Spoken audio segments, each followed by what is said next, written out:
Chapman said it contained Simon's research on the amoeba. Maybe it's the same Professor Simon that Joshua kept mentioning.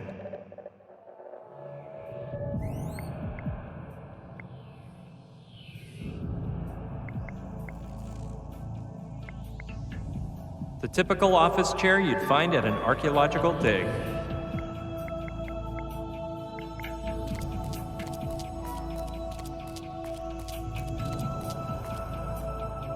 They're full of packaging material, but at the bottom I can see something else.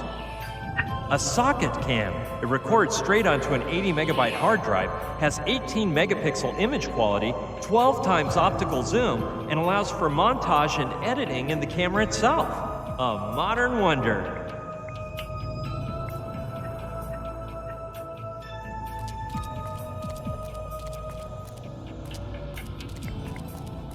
Let's take a look.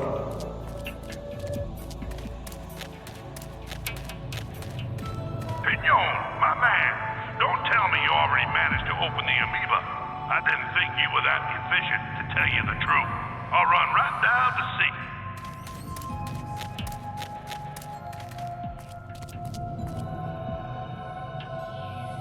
What does that mean? That you don't want me to run down? Or that the amoeba's still closed? Damn, for a second there I thought you had finished. In that case, stop wasting time and get down to work. That guy is a real thorn in my side. I'd better forget about entering that room. The last thing I need is Kordsmeyer around here.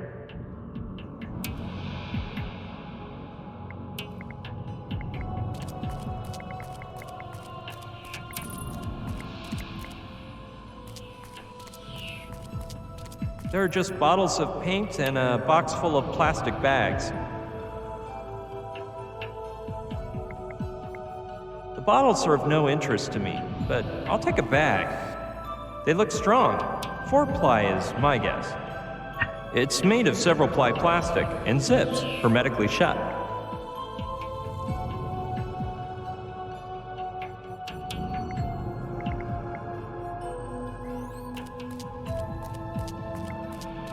Let's climb.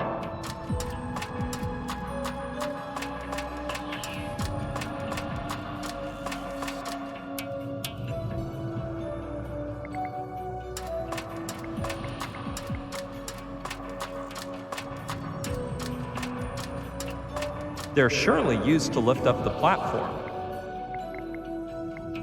I'm not gonna get far. The machinery isn't turned on.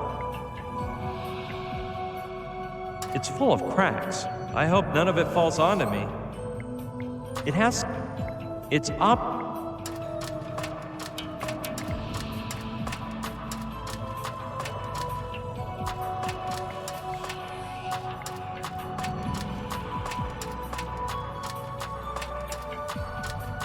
Sure, I'll take it.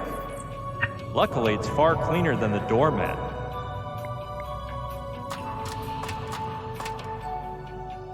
It contains that thick paste archaeologists use to restore artifacts. Let some other dude get it. Where are you, Professor?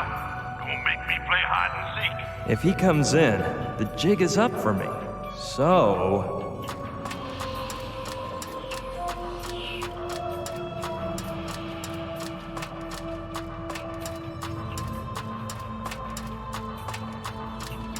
better get back down. Darn.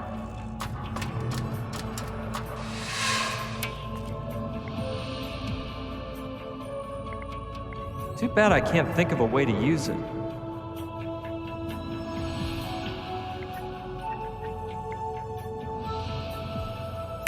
Let's see. This is a bit complicated, but since the socket cam is equipped for loop mode playback, I could record myself sitting at the computer for a while, make a loop containing that footage, and play it for hours by disconnecting the cable coming out of the surveillance camera and plugging it into the socket cam. The image Kordsmeyer would see is almost the same one he's getting now, so he'd never notice the difference. In the meantime, I could search for Gina as long as I want. But now that I think of it, there's one tiny problem. The socket cam could fall down while the surveillance camera is moving. and my plan would end up thrown for a loop. Hey, wait a minute. That roll of duct tape might be just what I need. I'll have to choose just the right moment so that Kordsmeyer doesn't notice anything. Here we go. I'll put the camera in place using the tape and start my performance.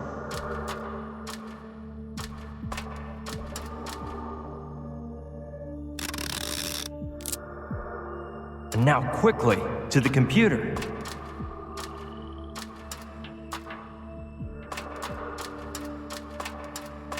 I think this 5-minute recording should do the trick. Now I just have to put it in loop mode so that the recording plays for hours, and then plug the surveillance camera wire into the socket cam.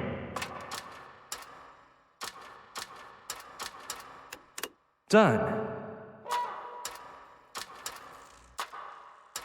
If everything goes right, I'll be able to escape from this room without any flack from Kordsmeyer.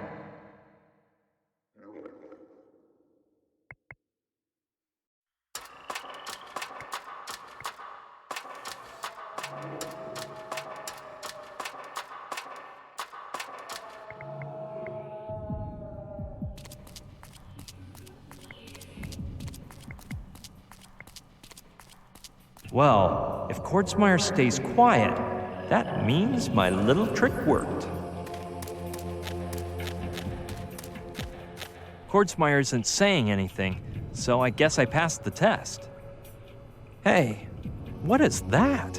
Could that be the amoeba Kordsmeyer's so uptight about opening? Must be something mighty special, because it's protected under a cube of glass like a museum piece. A ball with 3 holes in it. A bowling ball? I don't see what interest the Army could have in a primitive bowling alley, even if it's the archaeological find of the millennium. The cube seems solid, and though it looks like glass, it's hot. In some way, this all reminds me of a petrified mosquito in a piece of amber I used to carry around as a good luck charm. An 1,800-year-old bowling ball, just like in that documentary. Oh wait, I think that was actually the Flintstones.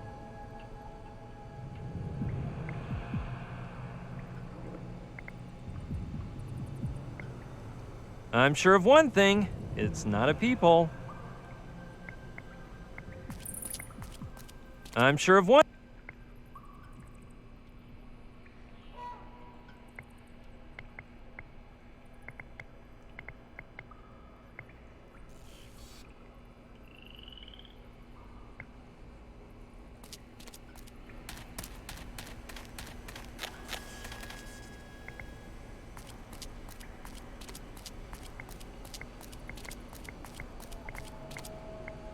Well, if Kordsmeyer stays quiet, that means my little trick worked. Hey, 18! Wait, I hear some voices over there. Why can't we choose our own numbers? Impossible. That don't work, 13. Tarantula let us do that once for fun, and she ended up with 30 guys fighting to be number 1. You got number 13 fair and square, and 13 you'll keep. What about Mr. 11? Don't that sound cool? Forget it.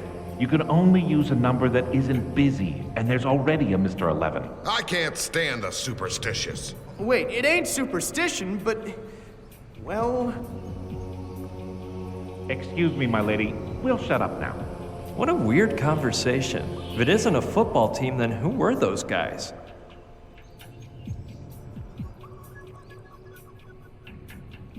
So what? Good Lord.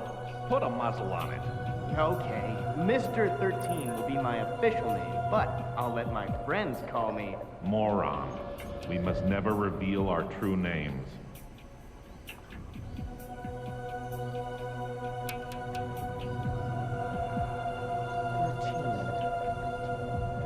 Hey, weren't the apostles... There were only 12. Now keep quiet. It may be a tribute to that poultry god Kai kept mentioning.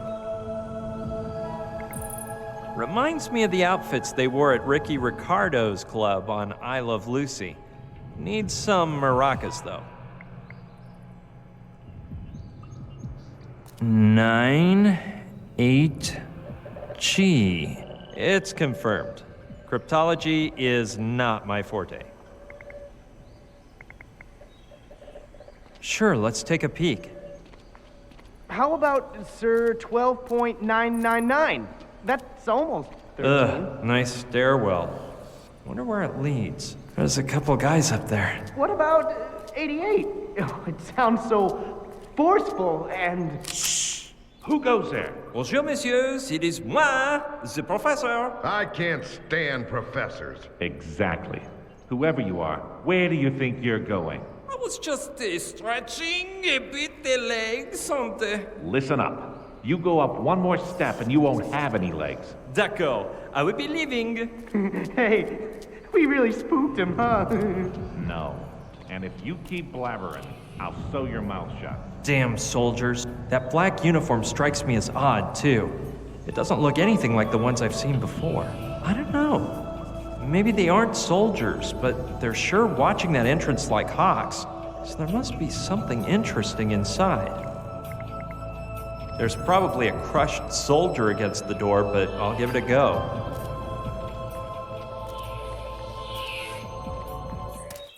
Well, if it isn't O'Connor, great. That'll make things easier for me. No, Caddy, the audition.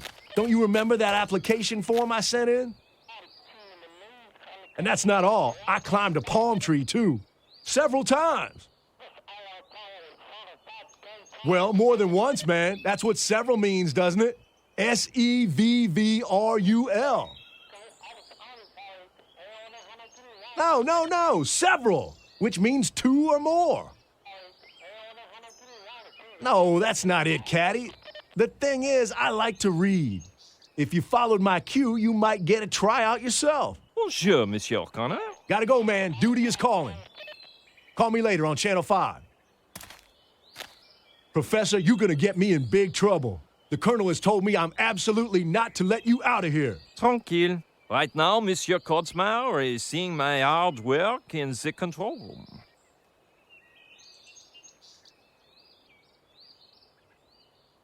You got me on that one, sir. I don't even want an explanation.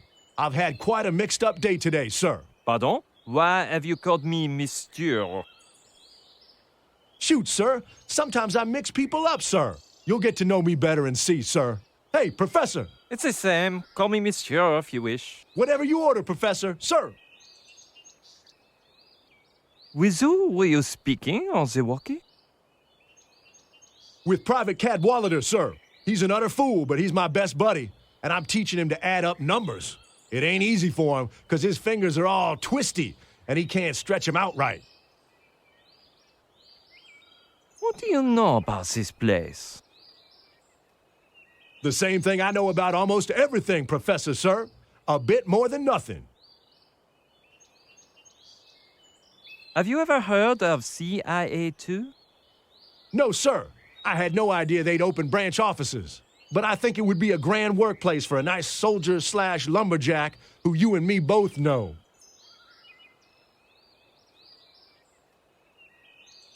So tell me about those ruins and that temple inside.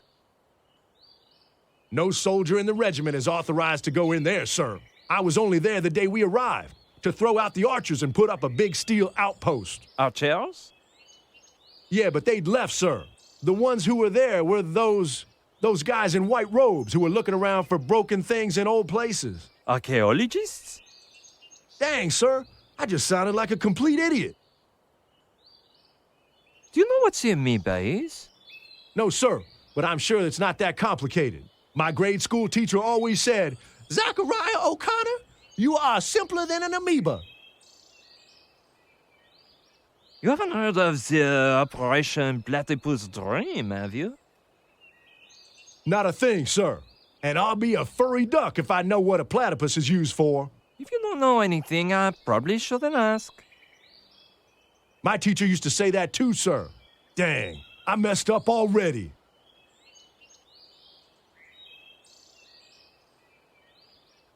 What do you use that big head for, O'Connor? Well, it makes the rest of me more attractive, wouldn't you say? We speak after, O'Connor. Sir, yes, sir. I was supposed to deliver a message to you when you came out of the temple, but I forgot. And why you not give it to me now? Sir, you are devilishly sly. You seem to figure out everything, don't you? For Professor Pierre Pignon. How did you get this? The boys over at Highway Patrol warned me a while back. The waitress at the beach told him to give it to O'Connor and nobody but. Merci, O'Connor. After, I return and we chat for a while. I wouldn't do that if I were you, Professor, sir. Why alone? We got orders to intercept you and take you to the Colonel if you exit the temple, sir. But you have not done this. Because where we're at, nobody can see us, sir. But if you walk just a ways from the temple and get into the guard's line of vision, you're in for a nice thrashing. Très bien, O'Connor. Merci for the warning. Sir, you're welcome, sir.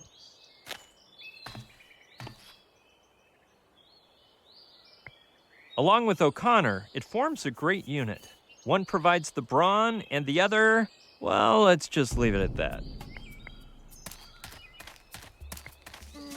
Painting it in camouflage isn't really that practical. You sure are. As soon as you see it, you suspect it's a military vehicle. I would have painted it hot pink to throw people off.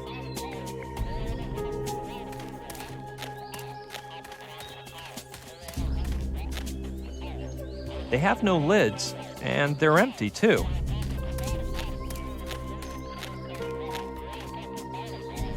Same goes for these. You sure are. Pain in the behind. I think there's something inside. I'll just open it up. A ring. Wait, there's a letter too. Dear Kaimi, the strange object I'm sending you belongs to the real Pignon. I noticed he refused to be separated from it for a single moment, so I assumed it was something important. He's asleep right now, but when he wakes up, he'll want to go toward the camp, so hurry up. Your friend always, Lokelani. P.S. Don't even ask how I got it off of him. This girl's amazing. I'd give anything to know how she's keeping Pignon there.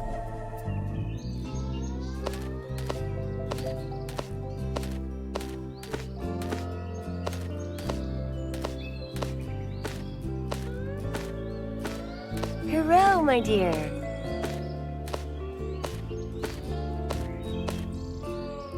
Ooh, I can only imagine. Though knowing Lokelani, she probably just started talking about her ex-boyfriends. And he fell asleep out of sheer boredom.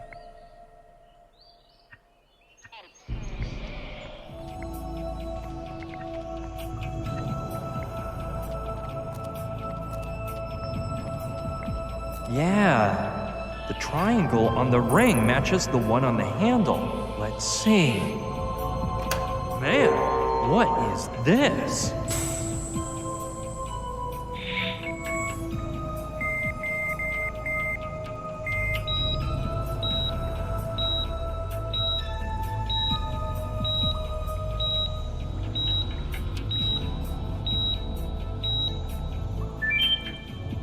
What a neato briefcase. I'd have to be low on street smarts not to ransack this baby. A pair of sunglasses, the card that was just activated, a glove made of, I'm not sure, it's like glass, but it's soft at the same time. No doubt about it. That must be the highly valuable catalyzing glove Chapman told me about. And hold your horses, man. This has got to be a neuralizer. I saw one in a movie and they used it to change people's memories. I heard they actually existed, but they never sold any at the mall. Well, that seems to be everything.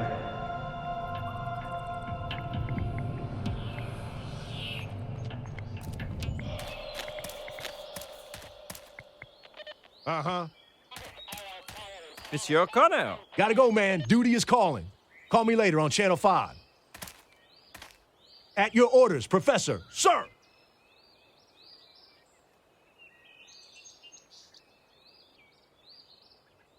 You haven't shown anyone the envelope you gave me, right? Sir, no, sir. The girl said to give it to you and you alone, and that's what I did.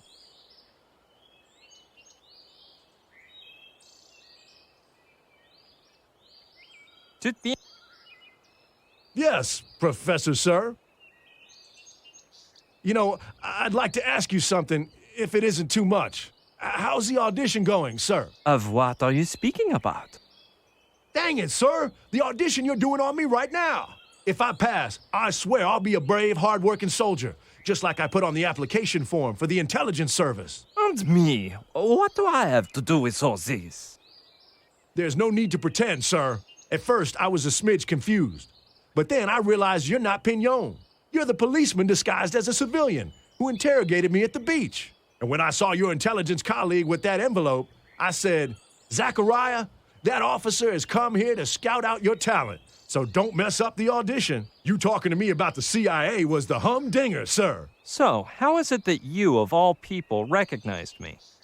I can't figure it out either, sir. Do I get extra credit for that? Man, this is unbelievable. I need to rest. See you around, O'Connor. At your orders, sir. He's a total wild card. I don't quite get that story he's cooked up in his head about the audition, but he could obviously blow my cover at any moment. Colonel Kordsmeyer, that agent disguised as Pignon said blah, blah, blah. I better do something about this, or it could be my neck.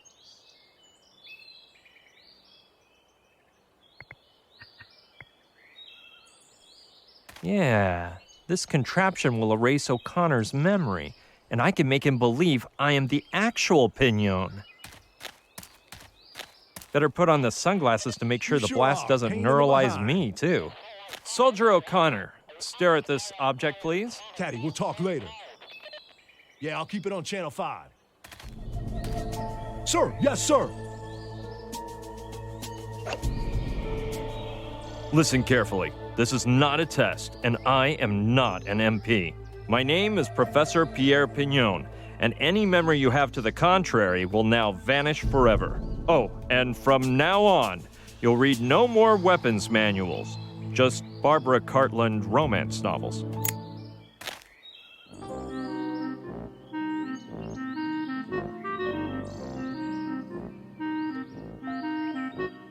Whoa, sir, careful. Marble's falling at 6:30, sir. Now, that was unexpected. Anyway, is it clear who I am or not? Sir, yes, sir. But I'm not sure if I passed the test. Oh, man, it didn't work. Dang it, sir. I thought I was up to muster. Now what do I do with you, O'Connor? I'm all out of ideas. Do what you will, sir. I shall accept my punishment with honor and valor, sir. Wait a minute. Soldier, I'll give you one more chance to pass. Your task is to keep your mouth closed tight and not to tell my true occupation to anyone, not even Kordsmeyer himself. Sir, thank you, sir. On my honor as a Marine, I will not let you down. Just my luck. For once I get to use a neuralizer and it turns out to be a worthless model. I guess these marbles are what make the neuralizer work.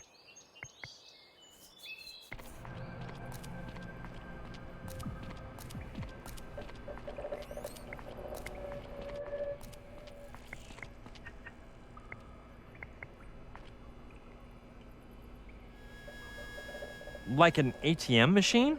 Well, the size matches, and weirder things I have seen.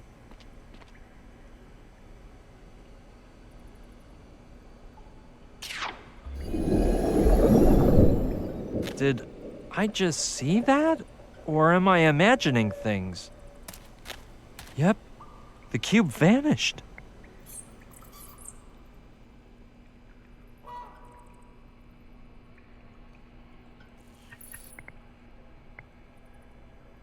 With the glove on, my fingers wouldn't fit in the holes.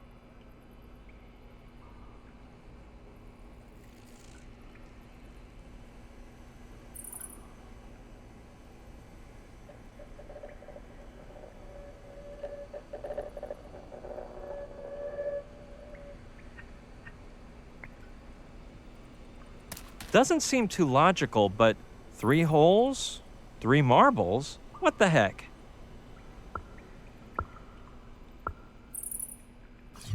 What? Holy mackerel! Amazing! It's just floating there in midair. Within the range of outrageousness here, this seems like the most logical thing to do. Plus, I'd say the lines on the glove match up nicely with the grooves on the ball.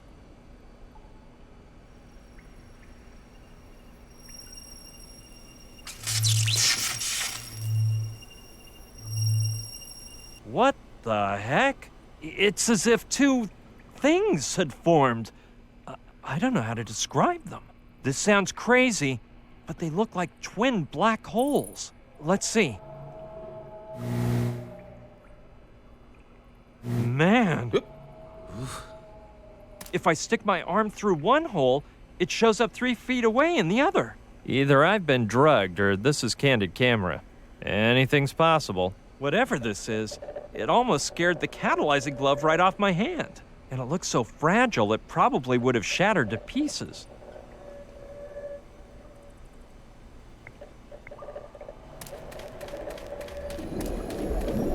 Hey, what happened? How could that be? The glass cube came back again. This island is outrageous.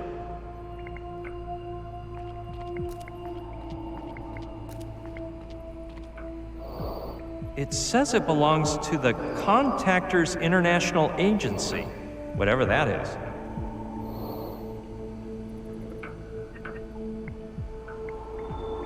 Look, Ilani sent it to me along with Pignon's ring.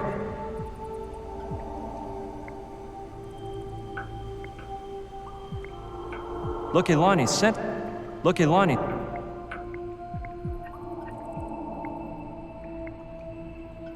No. What for? Leave it open. Pass. Move on to the next player. Though on second thought, the notes may give me hints on improving the performance of that floating space warp ball over there.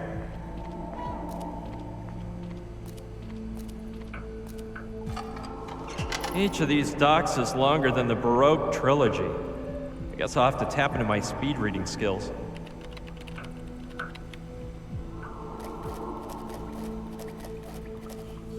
That took a while, but I've got it. I just whipped up a little schematic chart here. And if I've grasped the concept, I've been going down the right path up to now.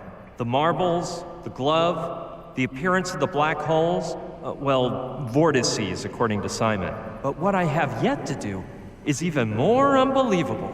When the points appear, I have to concentrate on a specific location in space so that point B will travel to it. Then you're supposed to enter point A, and you appear wherever you sent point B. Sounds like your average beam me up gizmo, as seen on millions of sci-fi shows. I'd have to be berserk to try it, but the way my day's going, I feel like I fit the description.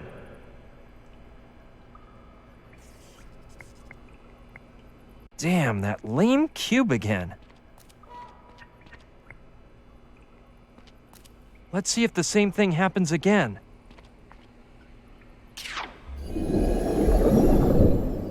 Hey, I knew that once I figured out that trick, life would be simpler. I doubt I'll get far without the glove. This doesn't seem to be working.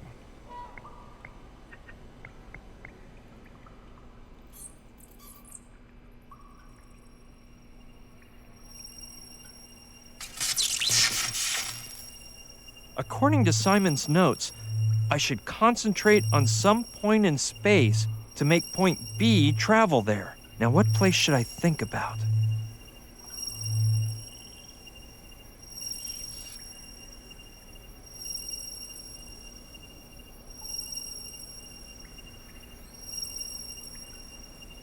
Yeah, it wouldn't be a bad idea to check whether the motorboat is still there. And make sure Joshua isn't up to any shenanigans. Well, at least not up to anything that's highly damaging. Neato! I can feel something. I think it's working.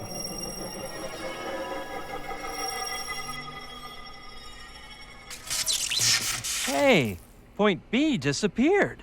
Well, I'll cross my fingers and hope I don't get beamed into a sewer.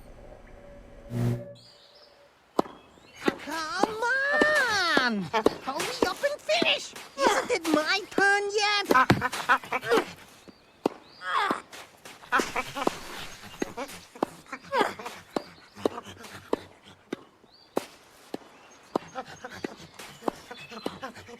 Ooh, that must hurt.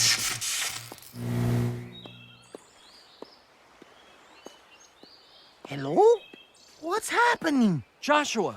Why, someone is attempting to communicate with me via telepathic waves. I can sense you wherever you are, oh unknown being. I'm over here. Look back for a second. No, I'd lose my concentration, and then the telepathic connection would go on the fritz. From what planet, nebula, or cosmic dust bunny do you speak to me, oh being? Oh no, here we go again. It's me, Brian. Brian? Since when are you into telepathizing? Actually, I don't know. And if you look back, I thought I noticed something in you. You're not bad for a novice, but your signal is weak. There's a lot of static, as if someone were wringing your neck. whatever you say, but please, do me a favor and don't move, because I'll be back for you at any moment, and we'll zoom out of here on the motorboat. Oh, and one more thing. Do you know what an amoeba is? Hey, that's what the Trantorians used to pull me out of the ship on the slide. Alpha told me that's the name the Earthling contactors used to call the Trantorian jalopy that drives around space. The initials come from anticellular matter e-nuclear bilocator apparatus. Though I don't really get the apparatus part. It's more like being beamed up, but cool and without getting mosquitoes in your teeth. The bad thing is you can only go to places where there's Trantonite, an ultra-powerful material found only in energy stones and Trantorian belts. The trick lies in putting all your body cells in a single file line so that they can jettison through space really fast. And then they get put back in order, right where they were. Boggles the mind, huh? Anyway, its inventor, a shifty but intelligent little alien, based his ideas on enucleation theory and the anticellular Pituchius, the monogloth of which, on the shimmy scale, is... Amazing, but true. If I'm not wigging, I think I've got the ideal escape plan for when I find Gina. God, I couldn't take one more second of Joshua's nonsense, but I doubt he'll take my sudden departure the wrong way. He'll just think the telepathic network blew a fuse.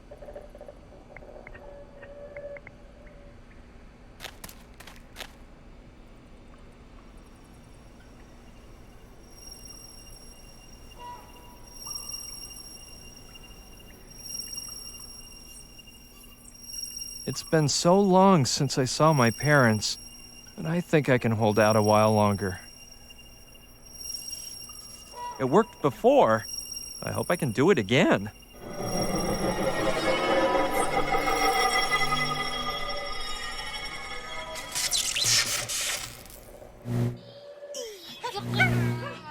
Joshua, what's going on here?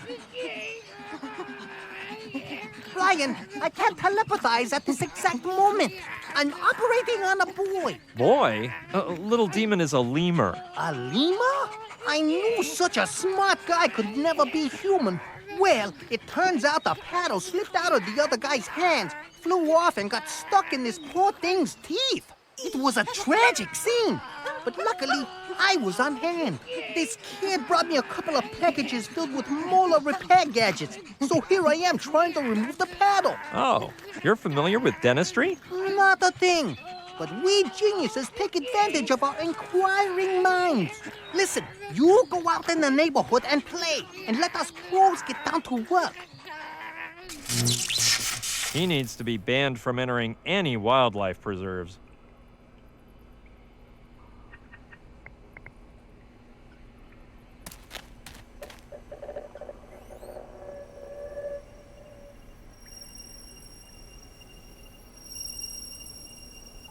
No, I don't feel like watching Joshua torture that poor lemur. I'd better wait a while.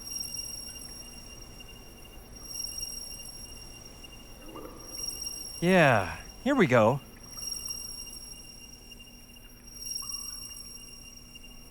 Nope, no way.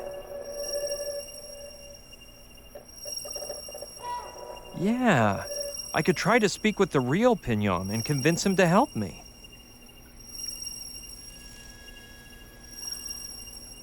But no Pignon, no Lokelani, nothing. I can't think of any place worthwhile.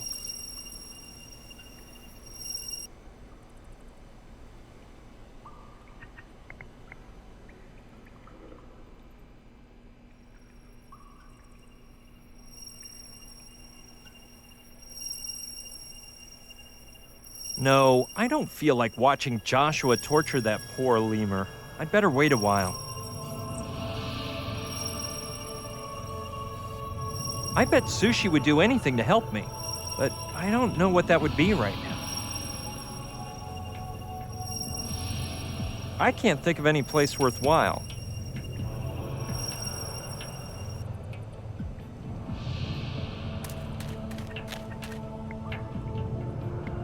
That's the summary I'm...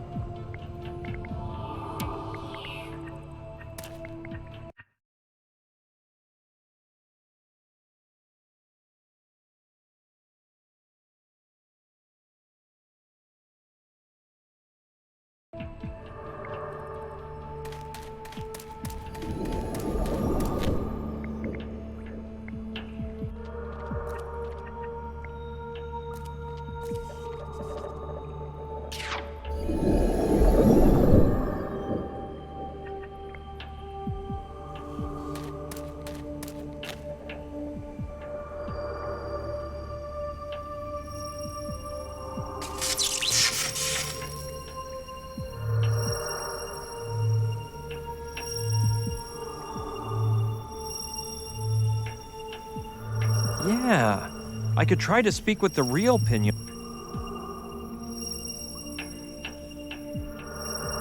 But no Pignon, no Lokelani, nothing. Let's hope Joshua's completed that advanced paddle removal on Little Demon.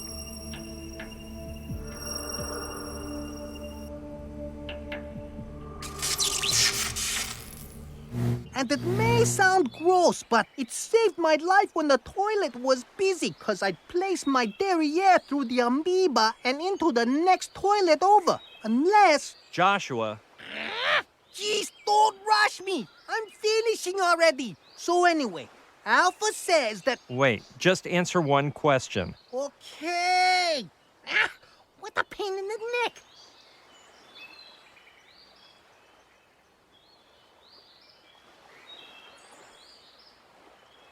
How did Little Demon's operation go? Joshua never messes up, Brian. The paddle removal was a major success. Actually, I hardly even used the molar repair instruments. But I implemented the 5-stage batch-up technique and pulled in his silver cord before it snapped.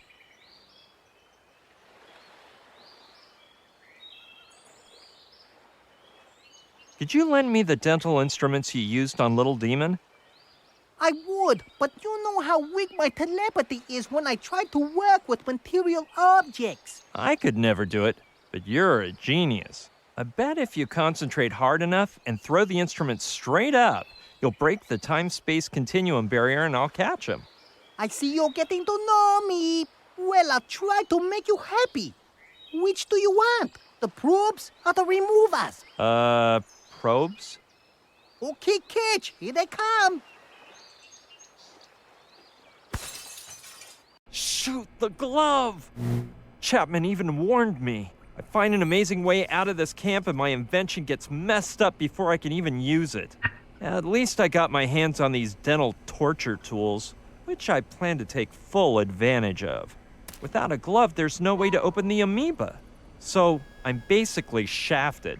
Well, the truth is the points are still there, and they won't disappear till I leave this room. I could escape this minute. But I can't leave without Gina. Forget it. Maybe I can find some other way out.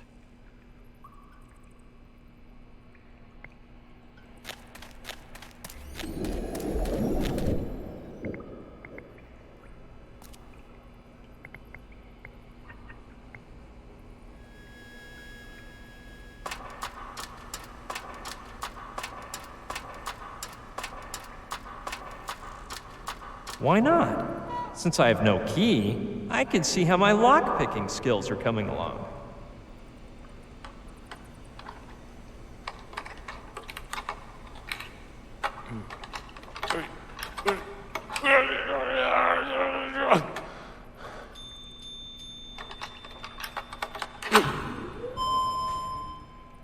Bingo!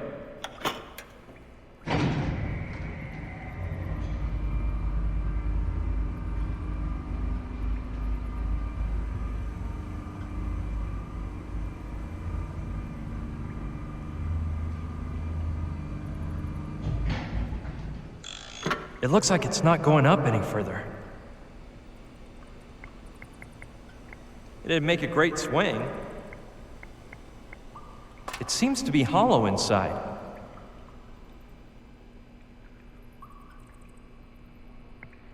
He's got one of the stoniest gazes I've seen. He seems to be wearing a crown, or something like that.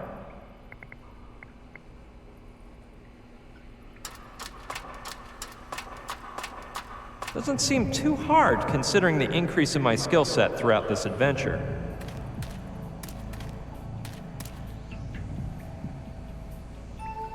Huh. Seems like the archaeologist's budget ran out for lighting in here. Or maybe they just installed the motorized platform right before the soldiers got here, and they didn't even have time to take a trip up here. Hey look, it's Humpty Dumpty, the talking egg from Alice in Wonderland. Oh no, it's just another boring old skeleton crushed by a rock. The way he looks with all that dust, he must have gotten here 50 years ago. A hat? A whip? Well, one thing's obvious. Poor Stiff was not a very good archaeologist.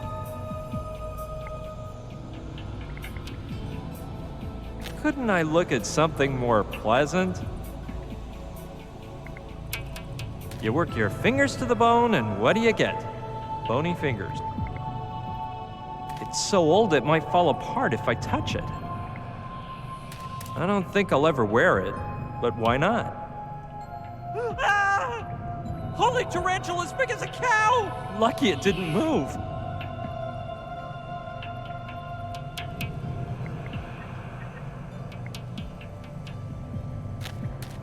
This bag is so strong, I'd be surprised if the tarantula could gnaw its way out. I still hesitate to put it in my pocket, though. Couldn't I look at something? What would I need 3 legs for? Couldn't I look?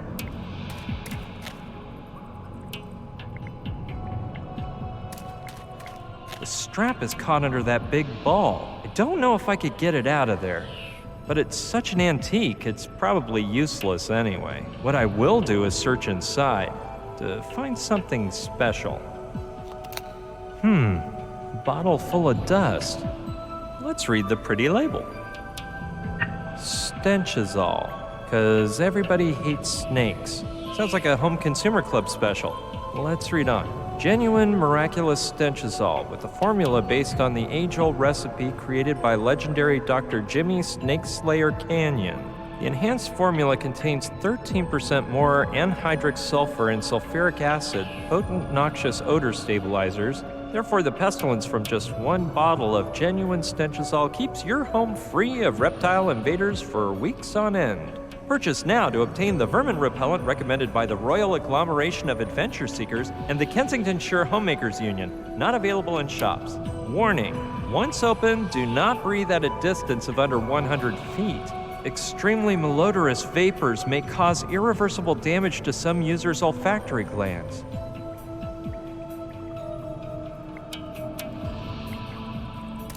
It's actually in quite good shape. Hope it's luckier to me than it was to him.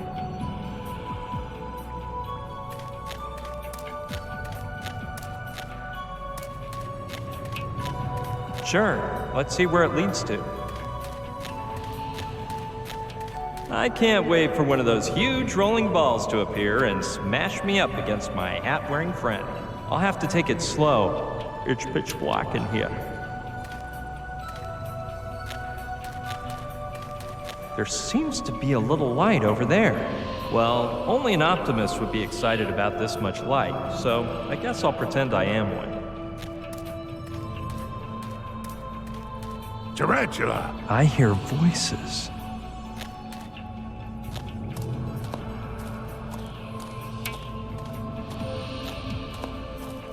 Did you come for John Doe's clothing?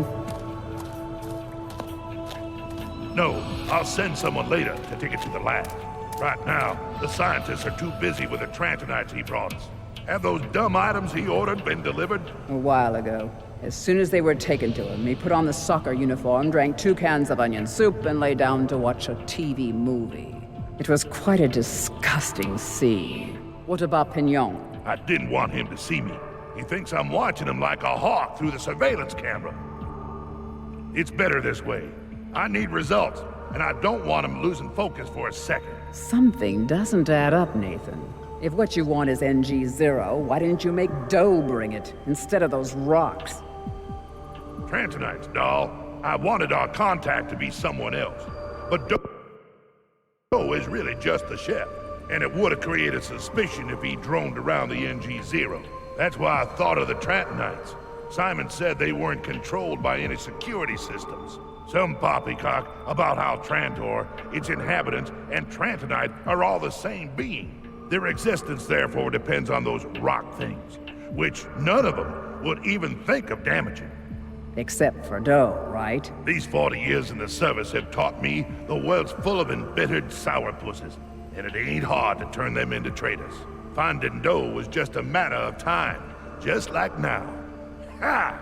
As soon as Pignon activates the amoeba, we'll go in through the NG0. Without their Trantonite, they'll be so weak we can mow them down. And then... Then what? You'll do as with Doe?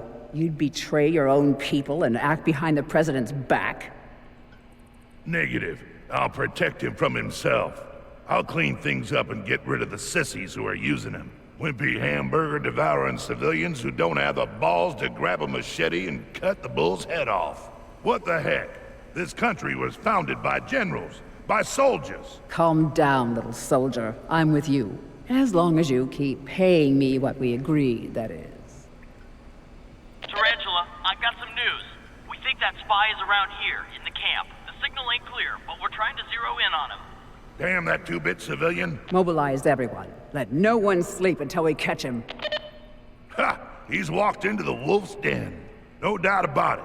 He's in cahoots with that parachute girl. Gina! So don't repeat the same mistake as this morning. She jumped out over the lake. She had to be eliminated. She should have been captured and interrogated. Well, you can just forget about her. The underwater camera recorded footage of the girl sinking to the lake bottom. She's not talking to anyone anymore. No, it can't be. Gina can't be dead.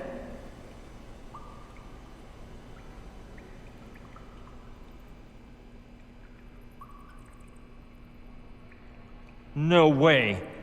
My experience tells me she isn't so easy to get rid of. She got shot by some mafia thugs and managed to escape, and I myself ran over her with my car on accident. And once again she escaped the grips of death. She even fell into a really deep well, and she hardly scraped her leg.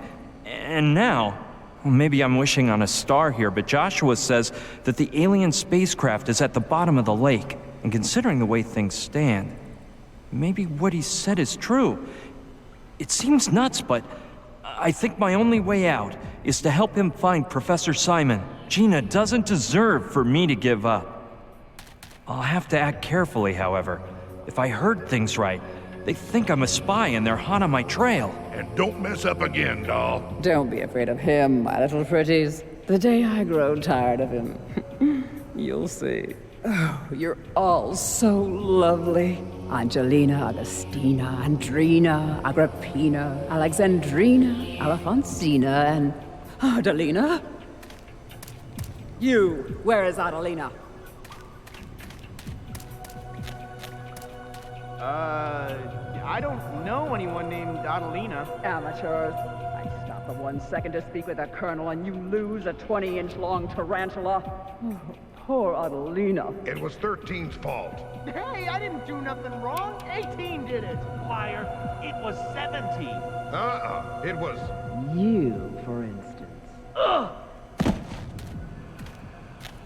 She almost sucked him dry, but she hardly even scratched the dude. I could see it coming. I told you those finely manicured nails contain a paralyzing venom underneath. 1, do you copy? Forget about that food for my pretties.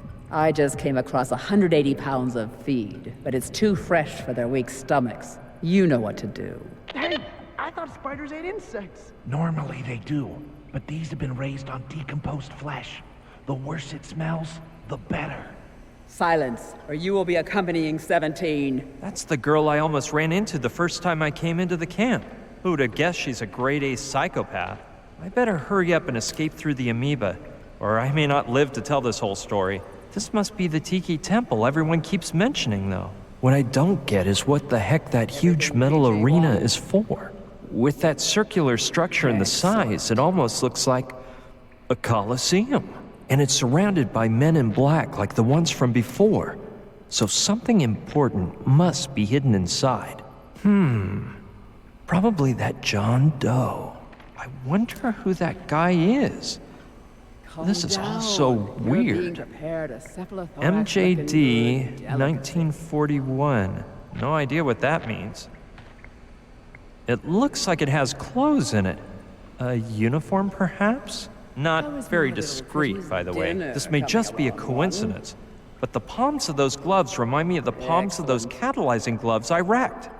But hey, They say tarantula venom isn't deadly, but why put that theory to the test? Plus, I bet these have been genetically engineered to become more lethal. Negative. It'll never pass. Any further news about the spy? This uniform is a bit odd. I'll see you later, 1.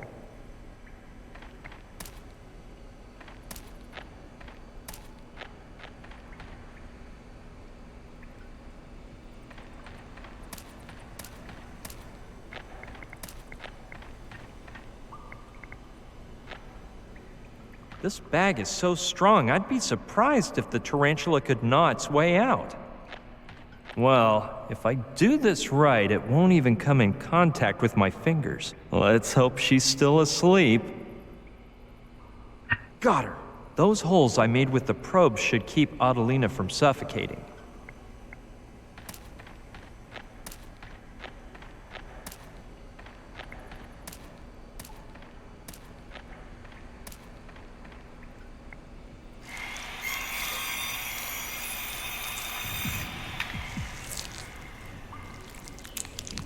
Have you finished, number 1? Yes, Tarantula. I'll take the bits and pieces up to the roof. With all this sun, they should be ready in just a few days. Remember, it has to smell truly vile in order for my pretties to devour it like gluttons. They're just particular that way. And remember, once you find that spy, get everyone looking for Adelina. Yes, ma'am. Tarantula. Did you hear that, my pretties? You'll soon get a waft of that pungent odor that drives you mad. And then you'll have a true feast. You'll just have to be patient a little bit longer.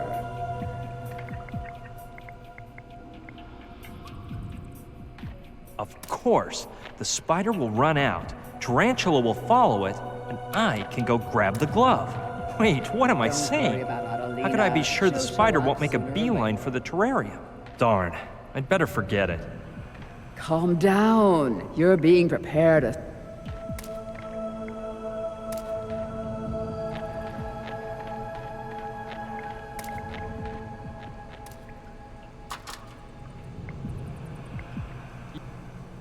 Mortal being...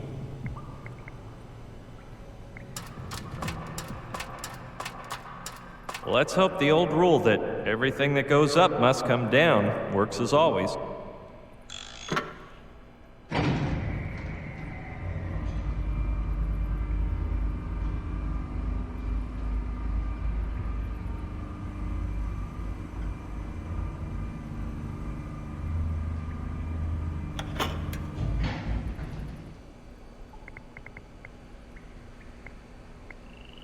Hey, I'm sticking with number 13. Screw superstition. Great idea. If I put the bottle in the right spot, I can get that aromatic rotten beef smell to drift over to the Tiki Temple. Cool, but it's funny.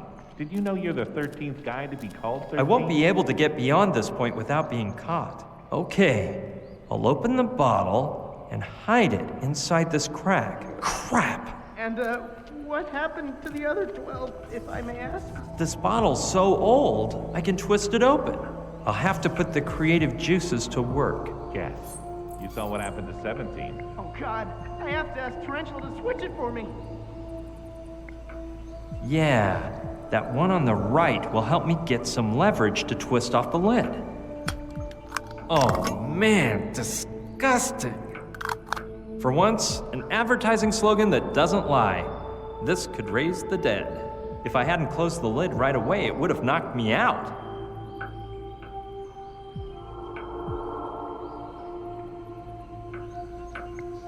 Typical. That's what the other 12. So now that I managed to open that thing, it's time to put my plan to the test. Okay, forget I said anything.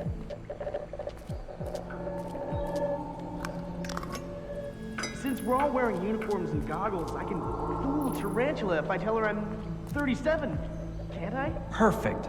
Nobody saw me. Hey, what's that stench? Ugh, it's revolting. Yeah. If you even hint it was me, I'll pound you on the head. Hilarious. The smell made it all the way to the temple. It's working. Impossible. A lack of experience can be smelled a mile away.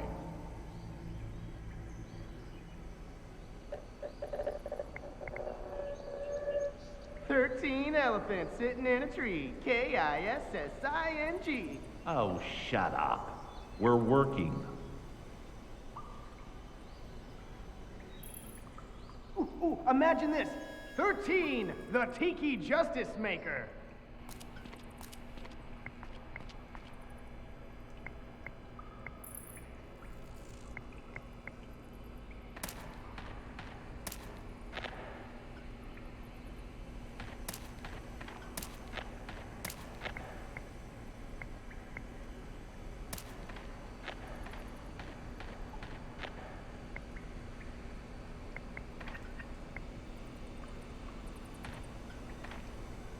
Sure, that plan should work, and Adelina will run in the right direction.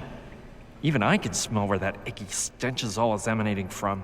Let's just cross our fingers and hope everything works out. Come on, Adelina. Use that keen sense of smell and head for that aromatic delight. Hey, a spider! Adelina! Stop her! Yikes! She crawled into that hole. Move out of my way, you amateurs! Now's the time. I better hurry if I don't want those goons to catch me down there. Adelina, my lovely.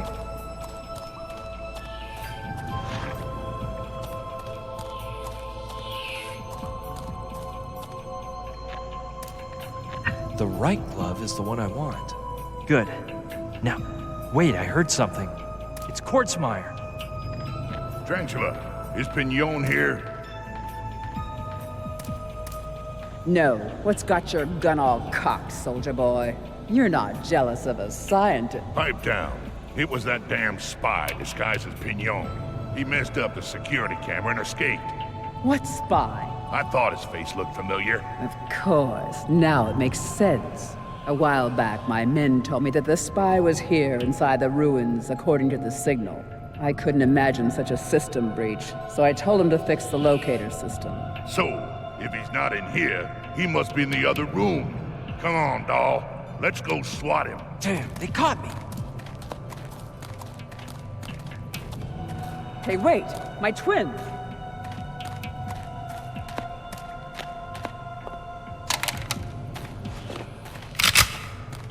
Action!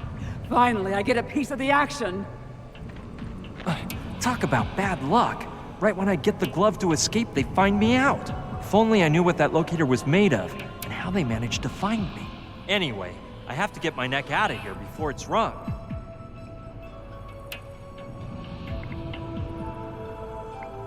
Yeah, not a bad idea. Maybe I can overhear the info I need to escape. I've gotta hurry and keep those men in black from seeing me.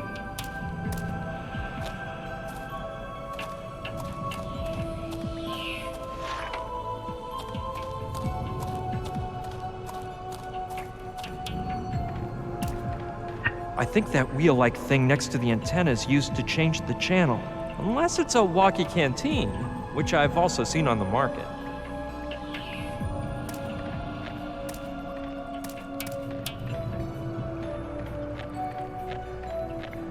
My men have combed the room, and he's nowhere to be found. He must be hiding. Then we'll stand guard until he comes to the surface. Did you hear me, you infiltrator? You're surrounded. Darn, it'll be impossible for me to get to the amoeba like this. They'll probably spot me if I lower the platform, and I'm certainly not going to be able to get down using it without being seen.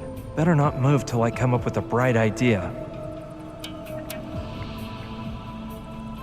Yeah, I think that might work, but who cares? When I'm through with That him, might be his own good. mother If won't I use it a recognize la Indiana Jones, I could swing to that outcropping on the wall and make my way down to the amoeba room. Though it would be in cadaver form, since they're sure to see me jumping. Hey, wait. If I remember right, O'Connor said he would be on Channel 5. If I call him on the walkie-talkie and get him confused enough, maybe he could do the distracting. It's a little convoluted, but it can't hurt to try.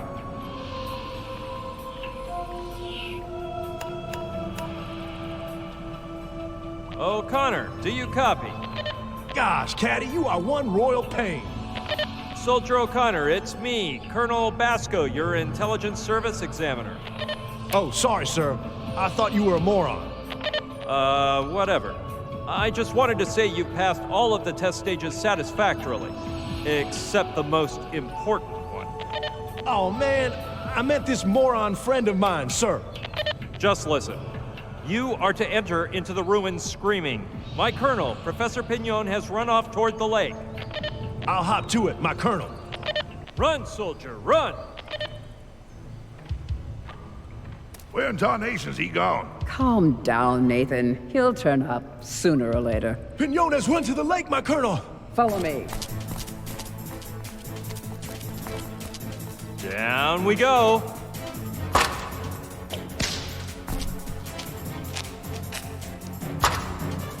Wait, I heard something.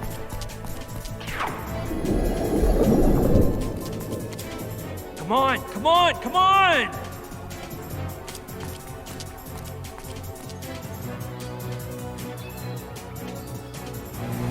Run, Joshua! Hey, what's the big rush?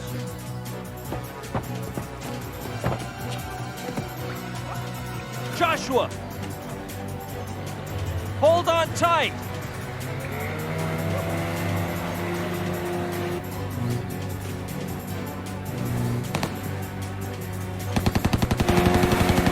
Duck!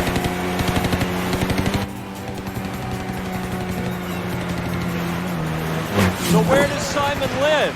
Alaska! Alaska? They're getting away, my lady. I'm real sorry. You won't be for long.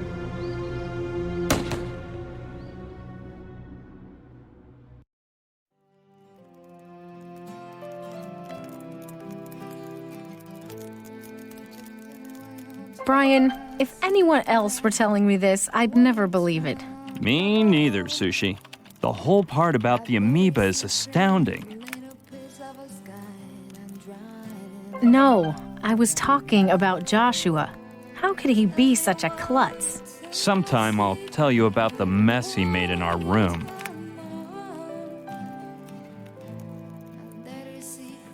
In your room? Yeah, when we left Mala, we passed by the hut I'd rented with Gina. I didn't have a cent on me since the plane crash, and I needed to pick up some money and clothes for the trip to Alaska. By plane again, I suppose? Only as far as Anchorage. Then we hopped on a train to Fairbanks, and after that a bus to Sicily, where this nice man offered to take us as close to our final destination as he could on his snowplow. And you finally met Professor Simon. We still had to walk a ways through a snowy no man's land, but that wasn't our final challenge. Even worse was that Joshua was starving. His voracious appetite almost put an end to our little adventure. We were looking at the doors of Simon's house when...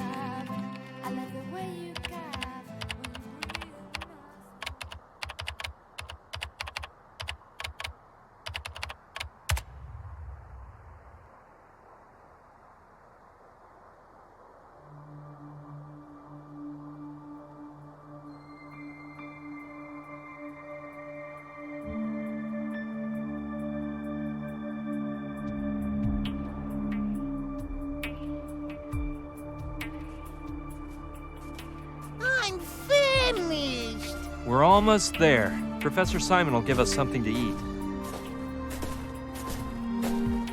Thank goodness we made it. The sun's going down. These berries look delicious. Who is it? Hello, my name's Brian Basco. I need to speak with Professor Simon. The man who knows does not speak. What? Excuse me, are you James Simon? Please, listen. I have a very important message for you. Not interested. Hey! I think I forgot to mention, you have to say a password before I let you in. A password? Of course you didn't say anything. Let's see. What could that darn password be? And quit eating those berries. They could be poisonous. Hey, leave that alone and tell me the password once and for all.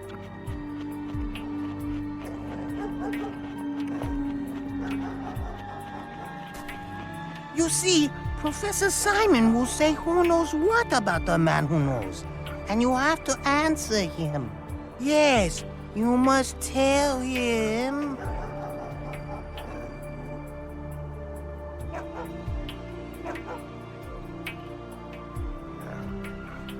Oh dear, I'm feeling dizzy. I knew those berries would make you feel sick. Come on, just make a bit of an effort to remember the password and you'll be able to recover inside the professor's house. I believe it was something like... Oh no, I'm sorry. I can't remember.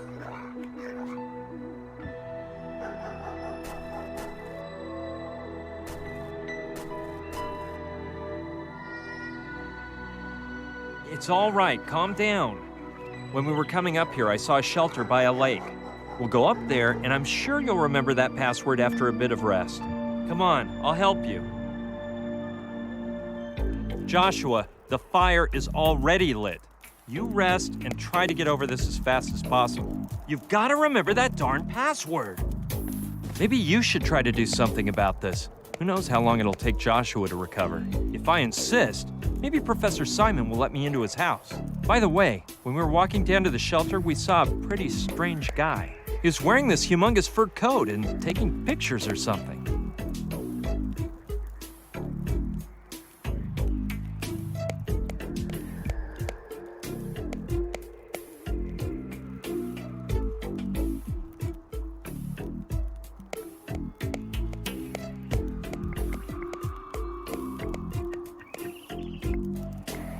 It's the latest in cell phone technology, but unfortunately nobody provides any service for it yet.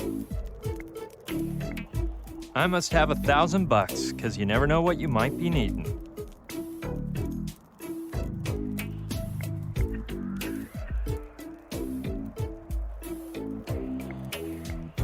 He is like totally out of it. I'll have to find some way to make him come to. Maybe a good slap would do the trick. Joshua, wake up! No, Mommy. Please let me sleep 5 more minutes, please. I was dreaming I was a super friend, and I was eating berries in the mountains of Alaska with Dorothy and Toto. It was so beautiful. You have to remember that password, Joshua. But I already told you the password. And I know it was the right one because Auntie M said so. You have to let me in. Plus, that treehouse is mine. And if you put your dirty mitts on my Space 1999 trading cards, you'll feel my wrath. I'd better leave him alone here with his paranoid ideas. Are you saying that extraterrestrial life is a paranoid idea, Professor Stullery? Well, your bogus scientific theories are a bunch of baloney. And you're a big poser. The blade's a little rusty. With this humid climate, I'm hardly surprised. I'll take it, but I hope I don't have to use it on anyone. In that condition, it may not cut anyone, but it'll give them a nasty infection. I just see a few old bottles in the glass compartment at the top. All the others look empty.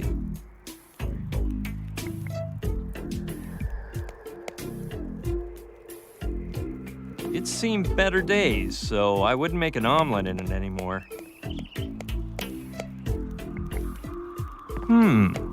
Maybe it contains something interesting. Ugh, I'd rather not tell you what's inside.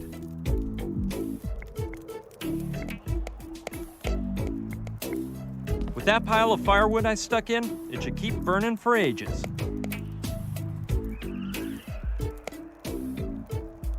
What a weird table. The legs must have broken and someone replaced them with a barrel.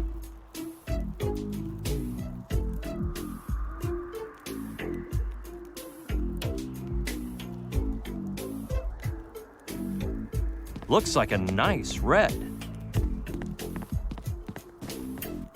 California wine from an excellent vineyard. Let's see. There's something in the bottom that must have been coffee with cream at some point, but now it looks more like a kid's science project. Okay, if there's any oil inside, I might be able to use it. Looks like it's not full, but there's a little bit inside. I'll take it. A bed. I wonder how long it's been since I slept. It has no mattress, but I'd still take a snooze if I could. That's the garment Joshua wears as a coat.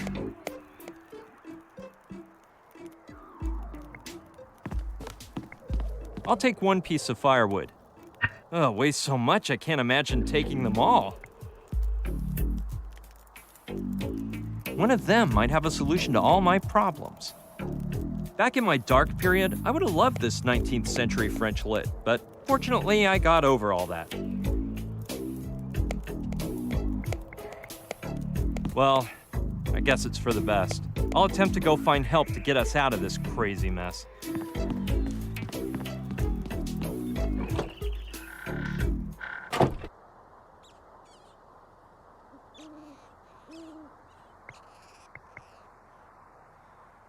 Between this one and the one inside, there's more than enough to keep a good fire going. Okay.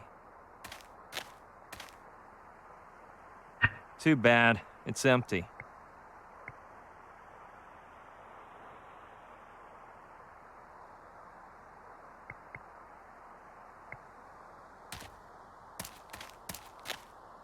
It's a handmade wooden bench.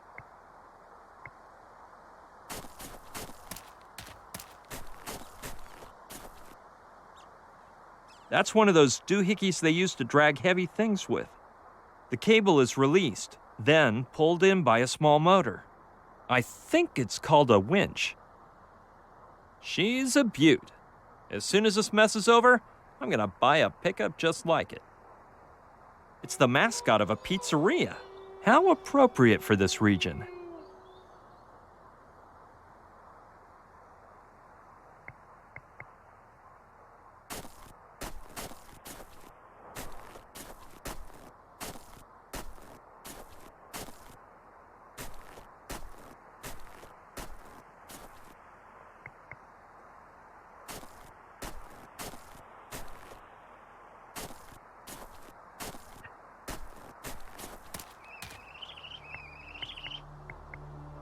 I'll go see if I can find the guy I saw coming toward here.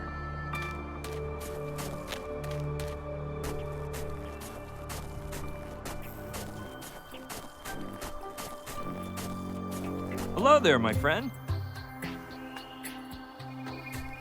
Hello. My name is Brian. Wazowski. Ben Wazowski. Pleased to meet you, Ben. I couldn't stop to say hi before because I had to take my friend to that shelter down there. Yeah, I saw you too. What? So you needed to warm up a bit and you went overboard on the whiskey, huh? No, not at all. He was fine until he ate some berries from a shrub. Some big red juicy berries that look like cherries? Yeah, those are the ones. Don't say another word. I bet he's dizzy, has muscle aches, a hallucination, short-term memory loss. Exactly. How did you know? I've been observing the behavior of bears for years, and I see how they react when they ingest those berries, which they love, by the way. I myself have tried them on occasion for experimental purposes. The effects take several days to pass, unless... Unless what? Salmon. Salmon? Yes, salmon. Eating salmon practically counteracts all the effects of those berries. I myself have experienced it. Well, that's good news. So I just have to get my friend to eat some salmon and it'll go back to normal? Yep, that's it. Well, but there's a little detail you have to know. What? The salmon will only work if he eats it raw. In my earliest experiments, I tried cooking one over a fire with some W ketchup as a condiment and freedom fries as a side dish, but it was no good. Tasted fantastic, but it wouldn't counteract the effects of those berries. At first, I thought there was some difference between humans and bears' digestive systems, but then I got the idea to eat it raw, like a bear. And what happened? It was completely different. It tasted much better on the grill. I meant about the effect of the berries. Oh, yeah, they completely disappeared. Listen, Ben. What's on your mind? Impressive costume. Well, it isn't exactly a costume. It's actually a bear suit, but I haven't finished it. Well, like I was saying, a bear costume. I don't like you calling it that. Makes it sound like it's not serious. Costume sounds like it's for a party, and these are my work clothes. Actually, it has more in common with a camouflaged uniform, more than a mere bear suit. Yeah, now that you mention it, you're right. But the only bears with glasses that I can remember were in a fairy tale book. No siree, I wear them because I'm as blind as a bat. Plus, the bear suit is incomplete.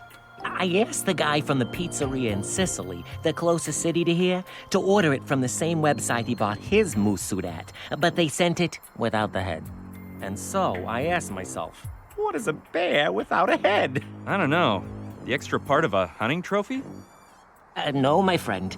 A bear suit is the same as a certain death.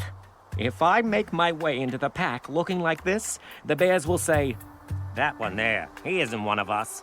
And whammy, they'll pounce on me, rip my head off with their paws. So I have to postpone my plans until they send me the missing head. So, how did you get into bears? I used to play ice hockey on a pro team. You know, we go on a tour throughout Asia every summer. But one day, after a big fight, that left me in a daze. I got sick of it all. I escaped from the hospital, went home, started surfing channels, and without realizing it, I watched a whole movie about a bear that danced with bananas on its head. Afterward, they put on a French movie about an orphan bear. I cried my eyes out. Then, I took a walk to get some fresh air, and I ran right into a billboard that showed a polar bear enjoying a soft drink. I got thirsty, so I tried to go into a coffee shop, but some doormen came out in these strange leather outfits, and they said, out of here, man. This place is for bears only. What a world, huh? 2 hours later, I grabbed my suitcases, hopped on a plane, and came to Alaska in search of my destiny. So, have you been living here for very long? Pal, it's been a few good years, but I couldn't tell you how many. Somewhere I have that deed from when I bought the house from the ranger. Maybe it has the date if you're that interested.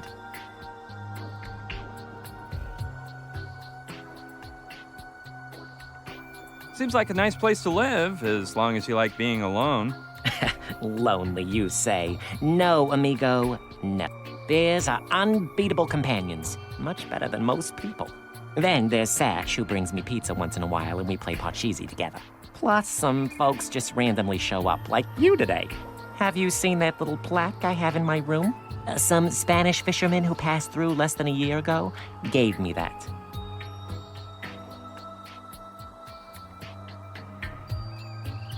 So, even though you have your work with the bears, don't you ever get bored?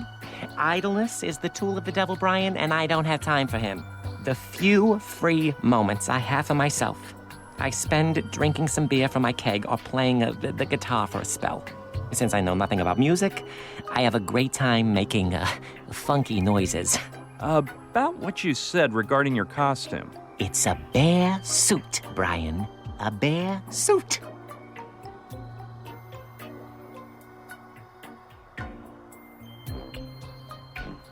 Those claws on that backpack look pretty realistic. Ah, but the claws are the most important part of the bear. They're used for defense and for fishing salmon during the season when they swim upstream. Well, that's what my book says anyway. I want to prove a revolutionary theory, though. What is that theory, you ask? Well, sorry, but I can't tell you. You look like a nice guy, but who knows if you'll go sell the story to National Geographic afterward. Nope, my friend, I'm sorry, but I can't.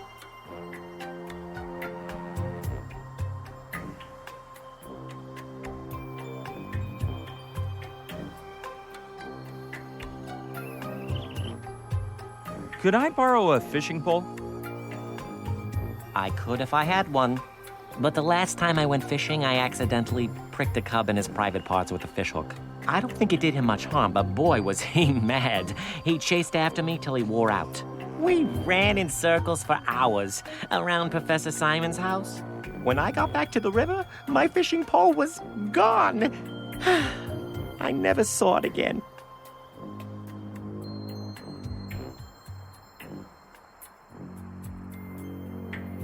I hope you can prove your theory as soon as possible. Well, I'm on the verge. Everyone believes bears scratch their backs against trees because they itch. But it isn't true. Look, we humans didn't discover the properties of birch sap until 20 years ago, and they've known for centuries. And that's as far as I can read.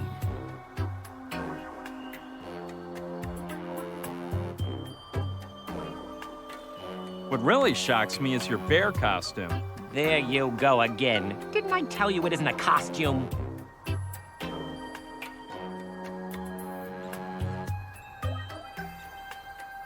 I have nothing against bears, Ben, but your lecture about them was a little over my head. No, man, don't you worry. We all have our little flaws.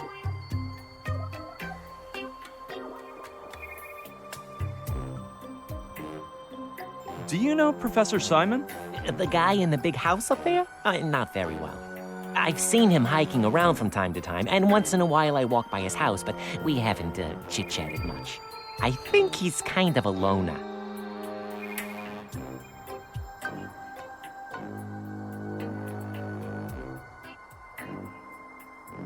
By the way, you wouldn't happen to know the password to get into Professor Simon's house, would you? Password? What I usually say is, Hey, Chow, I've come for my weekly package. Then I go in, grab the package of bear food the cook makes me, and hasta la vista. You may be asking yourself now, sure, it's for the bears and not for good old Ben himself? Well, it is. It's for the bears, and I can't believe you think that of me.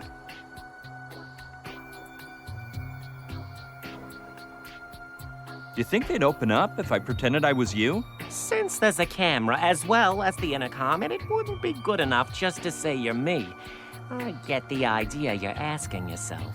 Will Ben lend me his bear suit so I can pass for him? Well, let me make things clear.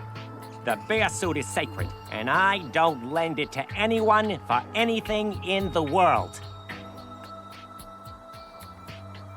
Could you tell me if there's more than one door leading into his house? I can assure you it's not true. The wall goes around the perimeter of the house, and the only gate is the one by the intercom. I'm telling you, I went all the way around it with a mad bear in hot pursuit. Behind me. I think I can sneak into the house if I hide while you talk on the intercom. You had a stroke of bad luck. I only get in thanks to the cook, but I saw him heading for Sicily this morning, like he always does on his day off. And he won't be back until at least tomorrow morning. Getting back to what I was saying. Yes. Forget it. Get back to your work. Okie dokie. You know where to find me. If you don't see me around here, it's because I'm at home. You'll recognize the house. It's a typical ranger's cabin, raised several yards off the ground. Come by whenever you want. That way, you can try my homemade beer. Thanks, Ben. See you around. Okay. If I didn't know they were part of Wazowski's costume, I'd think they were real. What an unusual plant. I wonder what it's called. I can't take the whole plant. I'd have to uproot it and kill it. But I will take one leaf.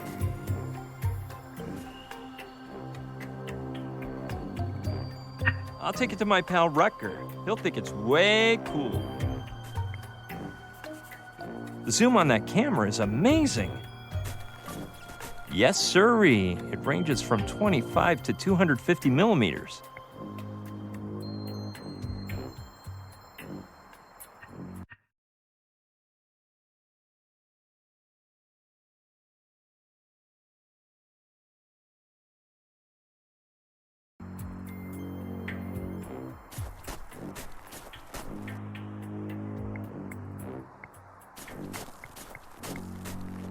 Yeah, I'll take a look over there.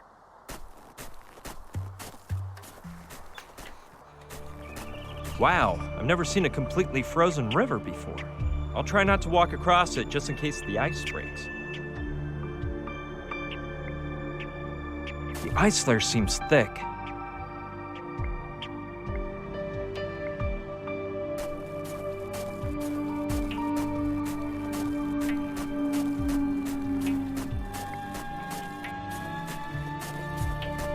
Someone must have put it there to cross the river. Doesn't look like there's anything interesting on the other side, though. Let's hope I don't slip. Better be careful. It's hard to see through the ice, but it looks like there are fish swimming by underneath.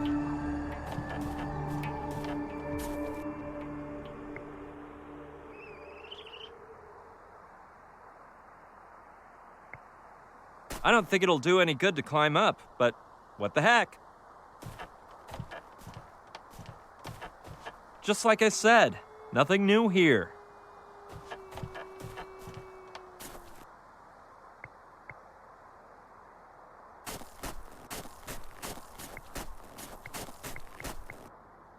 That must be the cabin that Wazowski was talking about. I'll go take a look.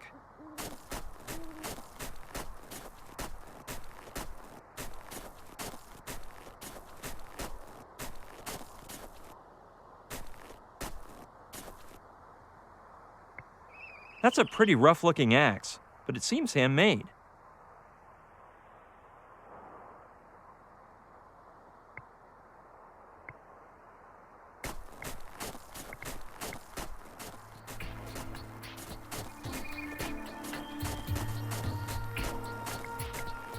I'm gonna go check on Joshua.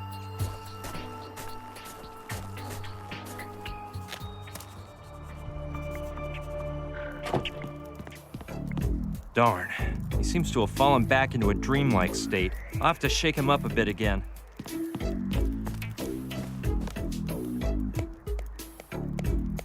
Joshua, wake up! No, Mommy. Please let me sleep 5 more minutes, please. I was dreaming I was a super friend, and I was eating berries in the mountains of Alaska with Dorothy and Toto. It was so beautiful.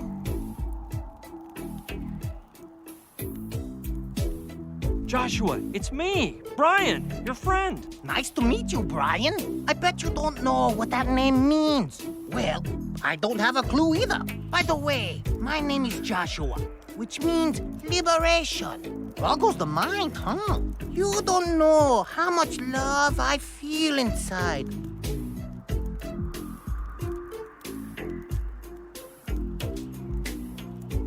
Trantor's been destroyed by a huge meteor. No! Say it isn't true!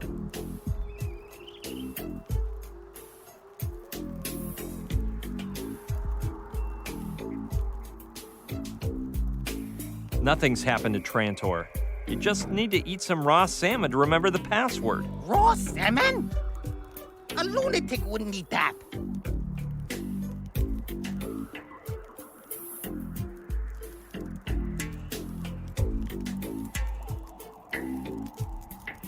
You have to do it. It's completely necessary. Well, guess what? I'm not gonna.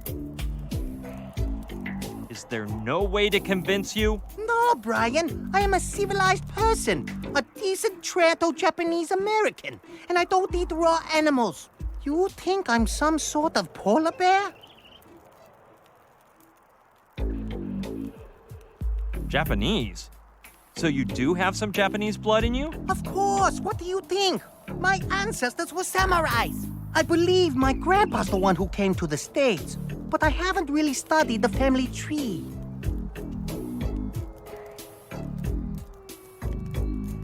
Well, if you're Japanese, whatever, you must love sushi, right? Oh, hi, Brianson. Mackerel, tuna, halibut, octopus. It's almost the only gourmet food I enjoy, besides desserts. What about salmon? Do you dig salmon sushi? Well, if there's nothing else swimming around, yeah, I'll eat it with pleasure. By the way, did I mention I'm dying of starvation? I'll get you a salmon, or my name's not Brian. Don't you worry. You'll be getting ready for the most delicious plate of sushi you've ever had in a jiffy. Oh, dear Brian, we geniuses don't cook. If nobody's around to make our meals, we just order out for pizza or bite our nails. But under no circumstances would we waste any time on something as mundane as cooking. Wow, he was hard to convince, but this is better than nothing. I have no choice but to look for someone who will teach me to make salmon sushi.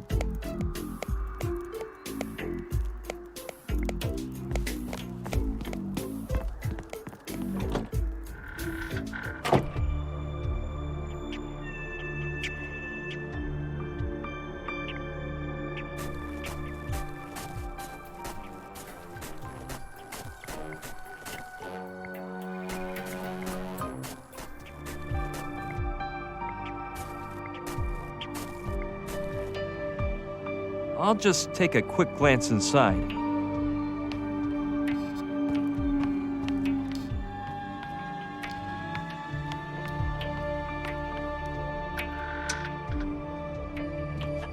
It'd be better to leave the trapdoor open. Well, so this is what Wazowski's hidden den is like. Let's see what we can find around here. I get drowsy just looking at it. That's used to take the ash out of the heater. That must be quite useful if you live in the woods. I don't know. It might be a little heavy, and I'm starting to get tired of hauling junk all over the place. Though, on the other hand, this is one of those pieces of junk that could save my day at some point. Anyway, by lifting a bunch of junk like this, I won't need to join a gym. Wow, man. As far as I can see, the fuel gauge is at 0. Well, I'll grab the thing. After all that effort to get it into my pocket. That's used to take the... It's a bit dry. It's turned off.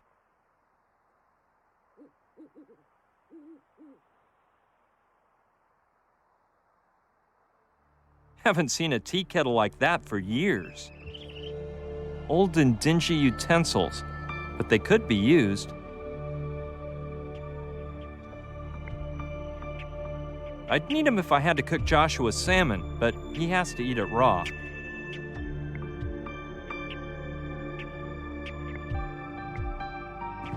Sure, I bet I can use it somewhere. It's as good as new. I'll try not to wreck it. Great Wazowski's hockey skates. I doubt I'll be needing them. And if I need to walk on ice sometime, I could always turn to the good old tennis racket technique, or use anything resembling it.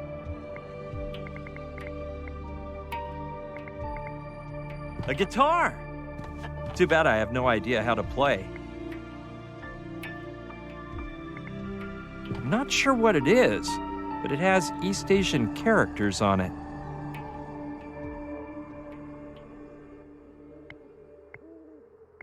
I don't think it'd be of any use. But what the heck? This isn't the first time I take something without knowing what I want it for. It'll be easier to carry if I roll it up. Those look like perfume bottles. Newborn bear essence, pheromones of she-bear and heat, Republican bear extract. Now that's perfume, and anything else is worthless. Now, don't take this the wrong way, but I bet some she-bear and heat pheromones could come in handy. I'll have to make sure not to spill a single solitary drop.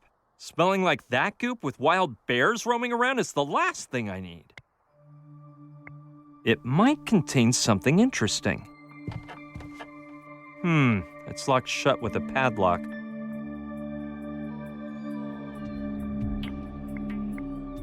Okay, let's go on out.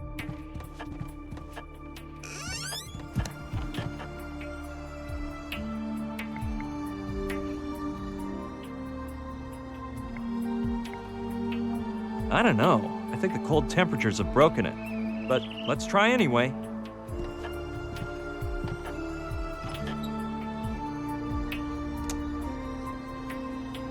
Hey, it does work. That's one of those instruments they use to measure the wind's speed and direction.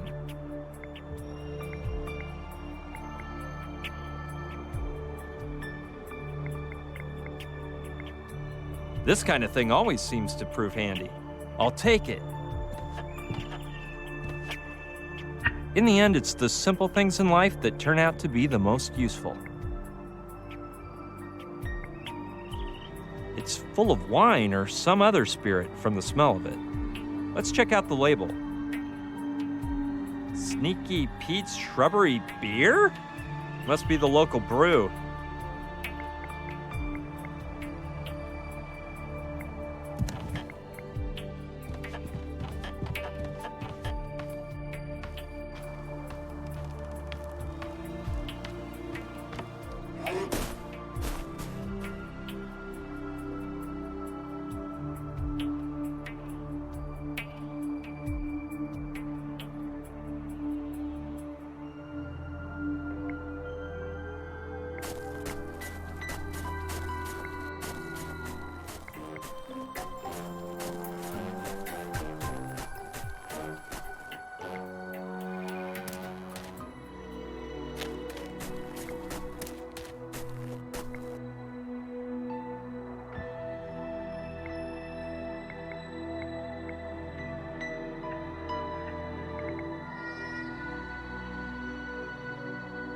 This is gonna leave a gross aftertaste, but oh well.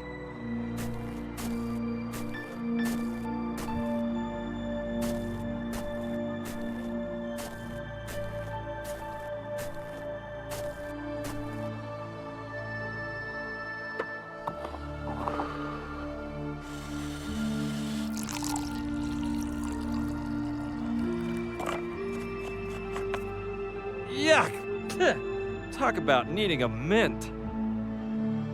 It isn't full, but that should do.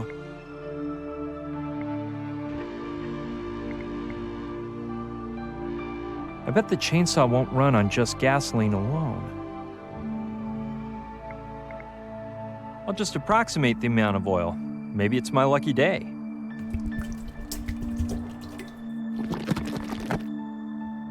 Well, now my little mixture is all ready. Well, let's hope I made the mixture with the right proportions.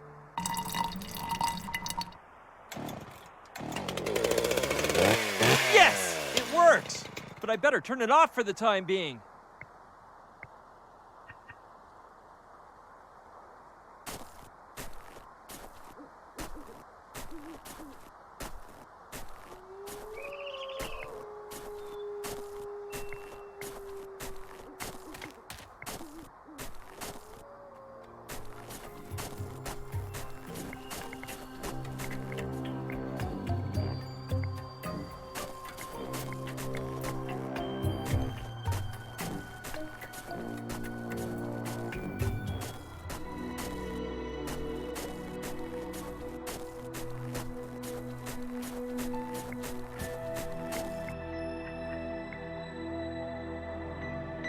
Great idea!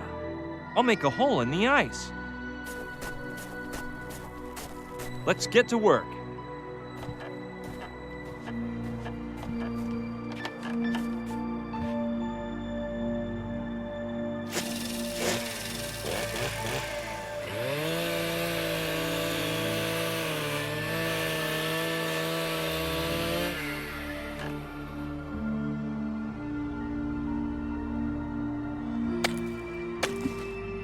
Perfect.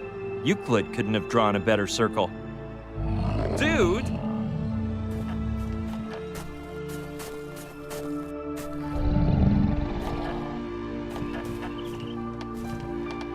Whew!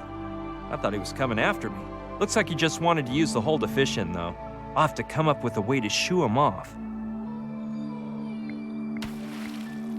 Well, let's try with this. Baloo, come home right now or you won't get any honey for dessert. I don't know why, but I suspected that wouldn't work.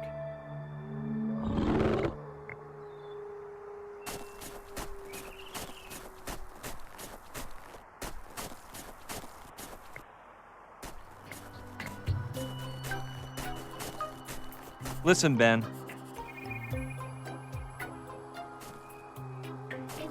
Well, what's on your mind?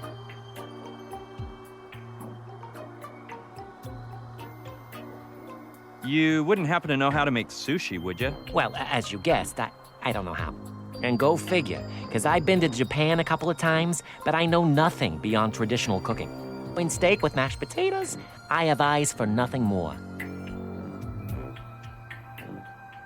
And I'm assuming you don't have a book with the recipe for salmon sushi? For sushi? Not as I recall. But if you want, I have a great one for grilled salmon. I could win the Iron Chef with that recipe, especially if the salmon's fresh. Do you know anyone in this area who knows how to make it? If anyone would know about that, it's Professor Simon's cook. I think he's from China, somewhere around there. But today is his day off, so I doubt you'll find him around. Well, then there's Archibald, but if I were you, I wouldn't want to meet him.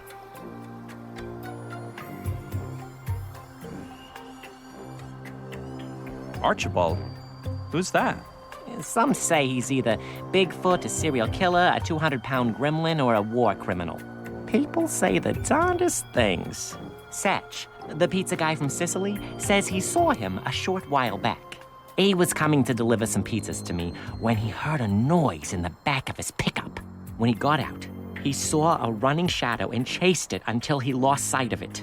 When he returned to the pickup, they'd stolen the pizzas and opened up the engine. He couldn't get the pickup started, so he had to leave it around here somewhere. He's sure it was Archibald, but actually it could have been anybody.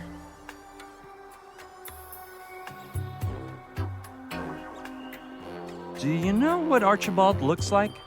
The last thing I heard is he's 6'7", has a flat head, green skin, and a body full of scars. Do you have any idea how I can find him? No, pal. You don't find Archibald. He finds you. You may be asking yourself, why is Ben saying that? Well, because that's what happened to me. Not once, but twice.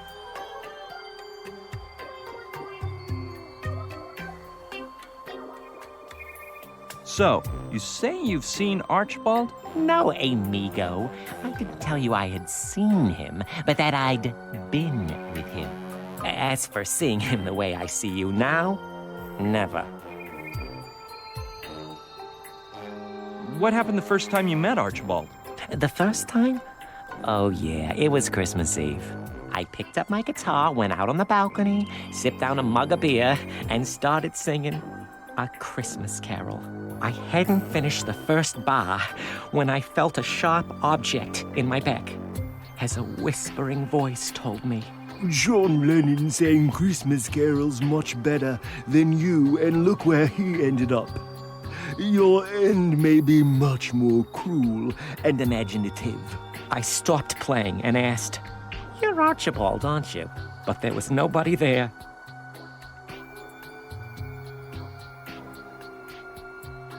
What happened the second time he found you? I was sitting here having a beer when I recognized his voice.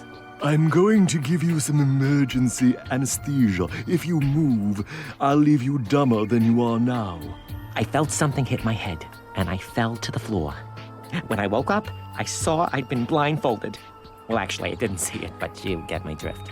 I said, Where am I? Who are you? What do you want from me?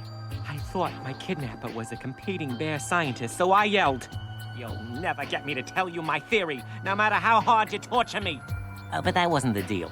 He said his name was Archibald, and that he was a chef. He just invented a tarantula venom salsa, and he wanted to experiment with me to see if the venom was still poisonous after being boiled. Thank goodness it wasn't, but it was quite a laxative.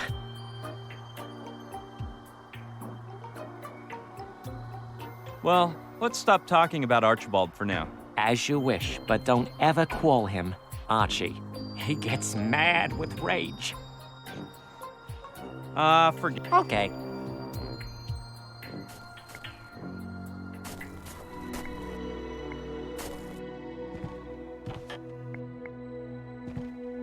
Man, that's a great idea. If I play the right song, maybe I can get that Archibald guy to show up.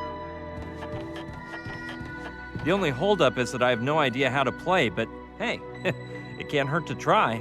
I'll step outside so I can be heard better.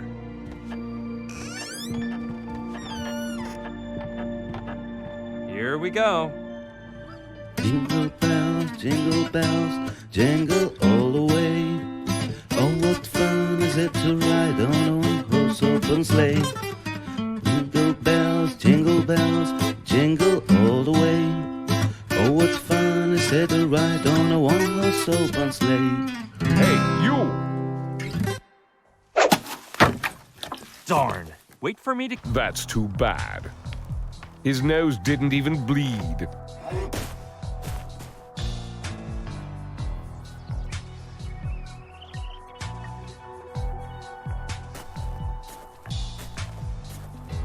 Can you tell me why you just tried to do me bodily harm?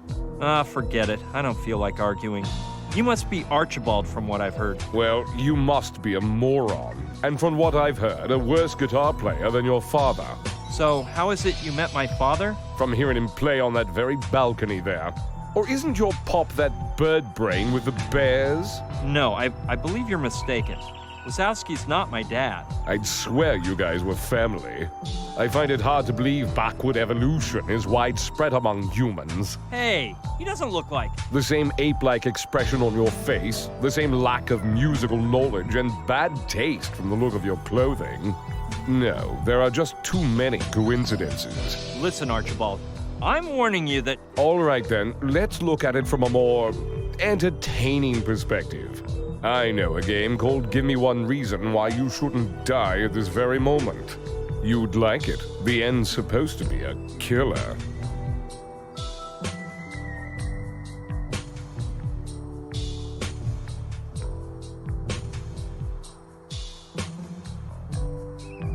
I have money. If you help me out, I'll pay whatever you want.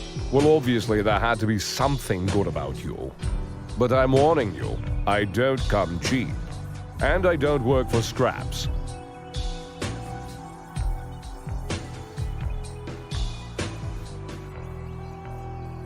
Are you familiar with making salmon sushi? Does the Pope pray?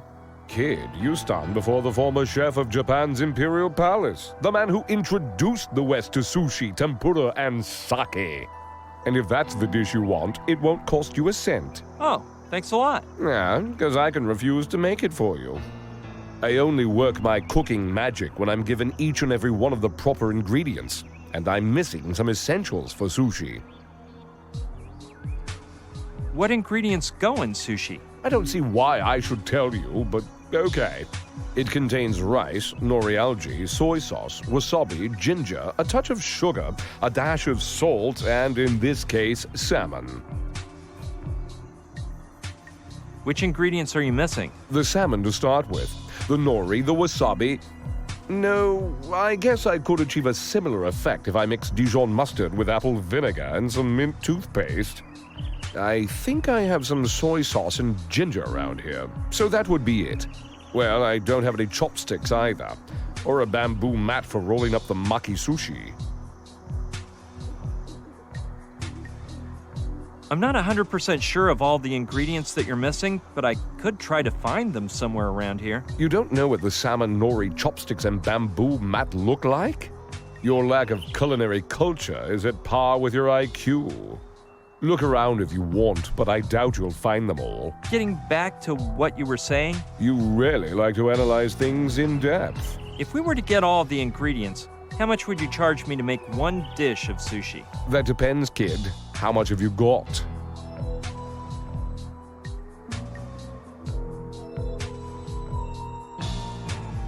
I think I've got about $1,000. Is 50 okay? No, 1,000 will do for me. It's a done deal, kid. You get the salmon, the mat for rolling up the sushi, the chopsticks, and the algae. and I'll take care of the rest.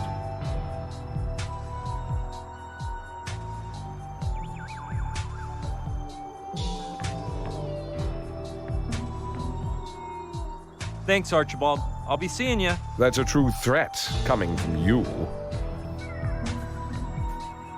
But how will I find you? Just whistle, if you know how. But you'd better not bother me Thanks. without a good reason. This feels like one of those old movies. If I whistle, he'll come running. What a nut! Great. The important thing is to focus on getting the ingredients this guy needs to make the sushi for me. It's occurred to me that, yes, I bet I can use that Chinese sign I grabbed at Wazowski's as a makeshift mat. What a relief. One less thing to worry about. And this leaf I picked up for Rutger could be used as nori. It's always nice to know you've got half the things you need without moving a finger.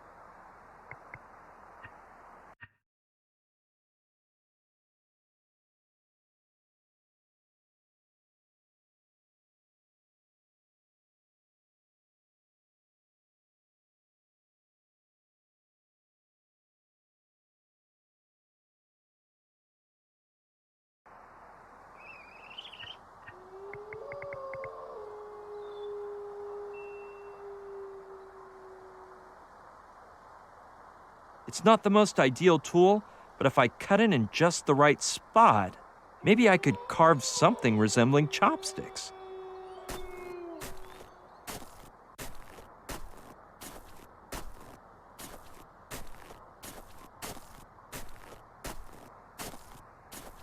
Well, it can't hurt to try.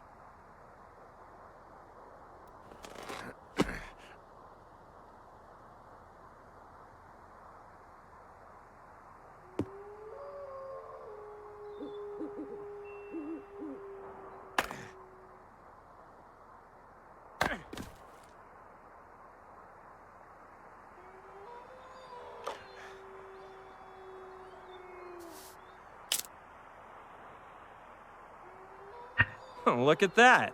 I did a pretty good job.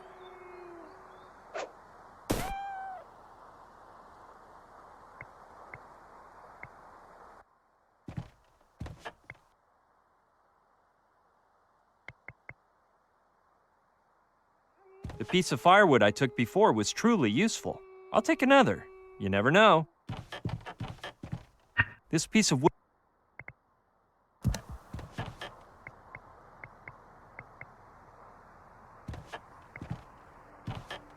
Yeah, I think I've earned it. It isn't full, but there's quite a bit left. Luckily, it's closed tight and didn't break when that nutcase threw it at me.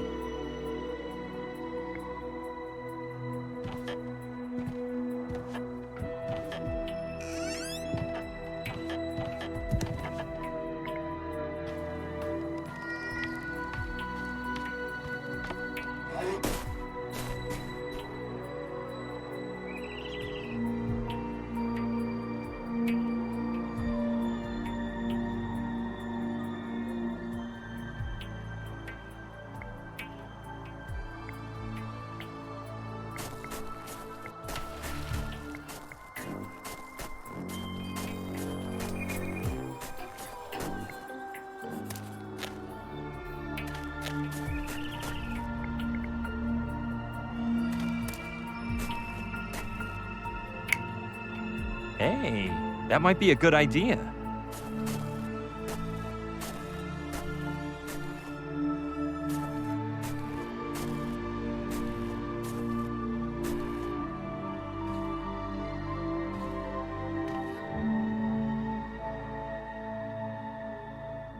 I know a guy who could be interested in that head.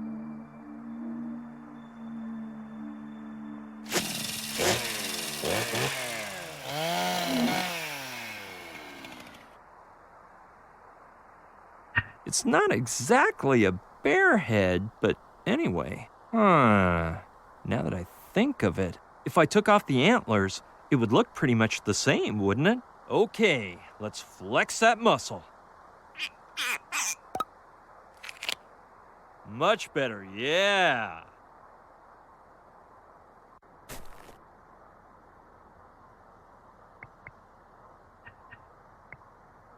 Okay, let's check out the results.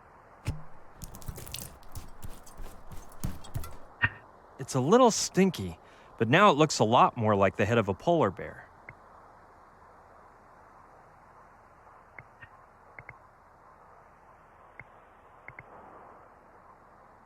Yeah, great idea. The knife's not very sharp, but I could use it to cut a lengthwise strip which could then be lifted like a visor. That way, whoever puts the head on can see where they're walking. Done. Hope it works.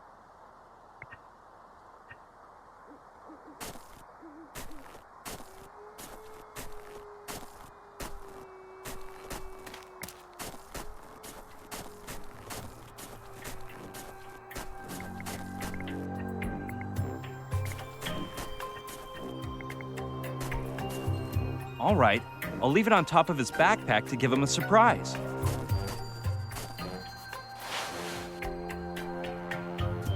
There we go. Ben!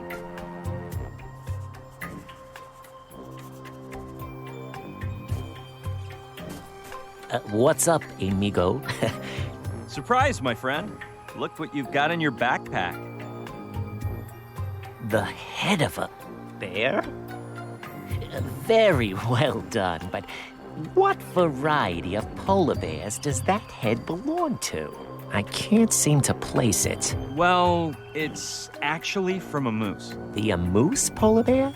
Not familiar with that species, but I've never been to a moose myself. Where's that located? Anyway, I don't think there's much of a difference between polar bear species anyway. Of course not. The time has come, Ben. Now that your disguise is complete, you can totally infiltrate the inner core of the bear community without a fear. And what better way to begin than by trying to fraternize with that bear down there, fishing in the frozen river? Yeah, why not? I've been observing that specimen for some time, and it may be a good contact to start with. It's a youthful cub whose growth isn't complete. Though, you can never trust them. They can rip your head off with one swipe of the claw. Well then, the moment of truth has arrived. Come on, buddy. I know you can do it. Here we go. A touch of ferocious bear essence will help too.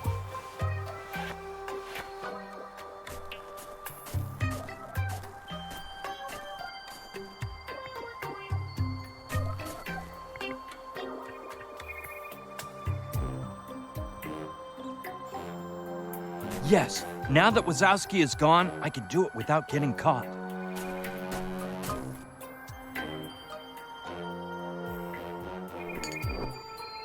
I hope Wazowski doesn't notice.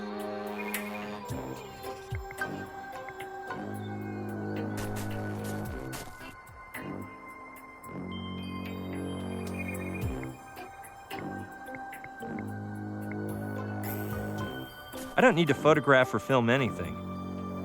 The video camera doesn't seem very...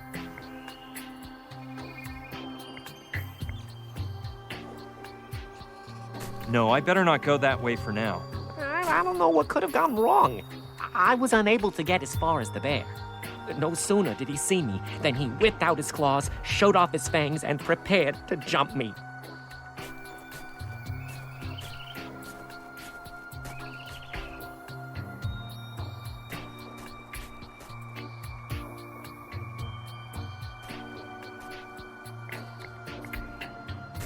Listen, Ben.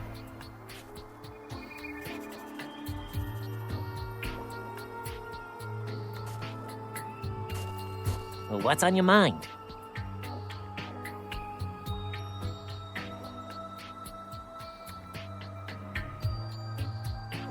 It seems like such a waste for you to keep on observing from afar, when you could be with that bear down there. Are you sure it isn't too risky, Brian? It looked like it wanted to disembowel me before.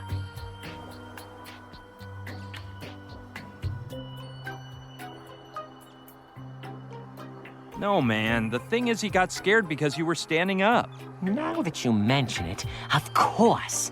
He must have thought I wanted to fight, so he got angry. I'm sure there wouldn't be any problem if you got on all fours. You think so? Well, I'll try again. That's the spirit, Ben. My pod friend, here comes Benjamin Wazowski. Come on, buddy. I know you can do it. Here we go. A touch of ferocious bear essence will help too.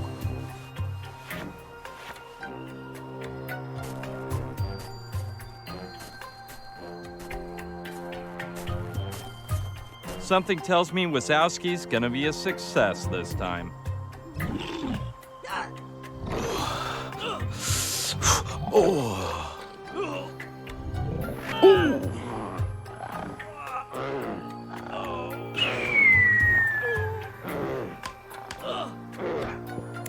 They vanished into the woods. Oh, the humanity. It was terrifying. Wazowski's face was like an open book, especially at the beginning. But then, I don't know how to describe it. Well, I hope he's happy in his new life. The important thing is that love conquered all.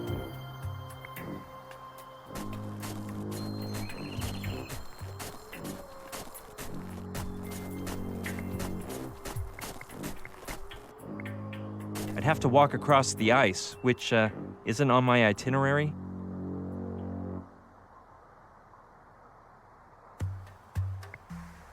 Shouldn't take long to melt away. It's too far from the shore. Yeah, I think I can reach it. Let me see if I can.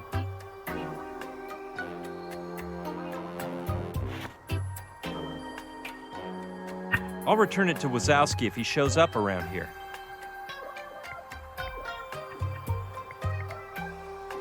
I don't see the reason.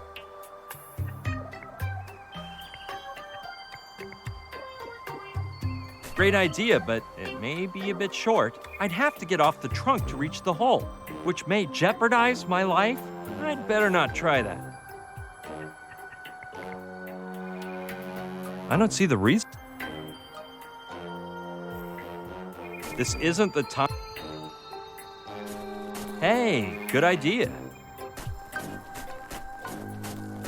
I'll try to copy the bear. Let's see if I can do it as well as he does.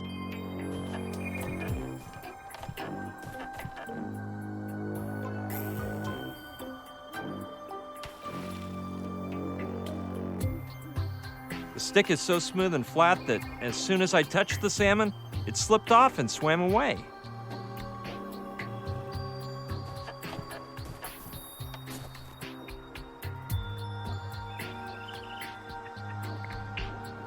Yeah, that looks like a good imitation bear claw. Quite promising.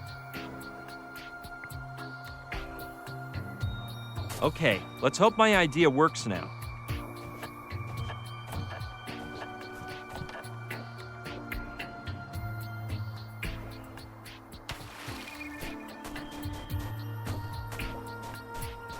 Unbelievable! I never would have imagined it to be so easy.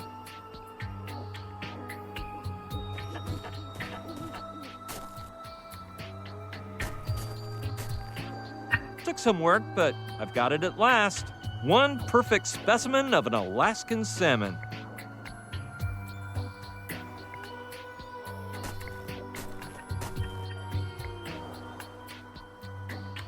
Well, maybe my chef can get to work with the things I've gathered.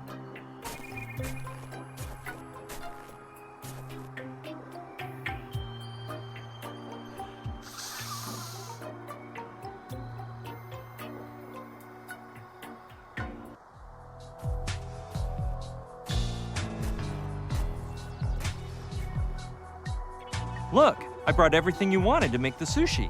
And I have the cash, too.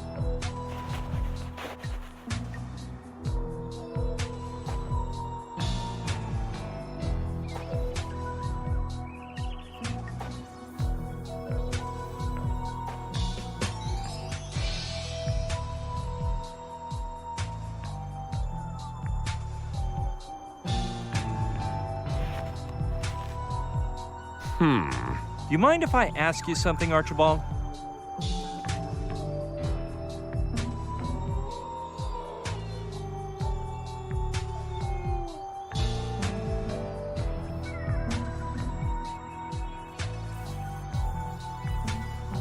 Wait a sec. How much? Times with you seem to last as infinitely as your stupidity. They have no end.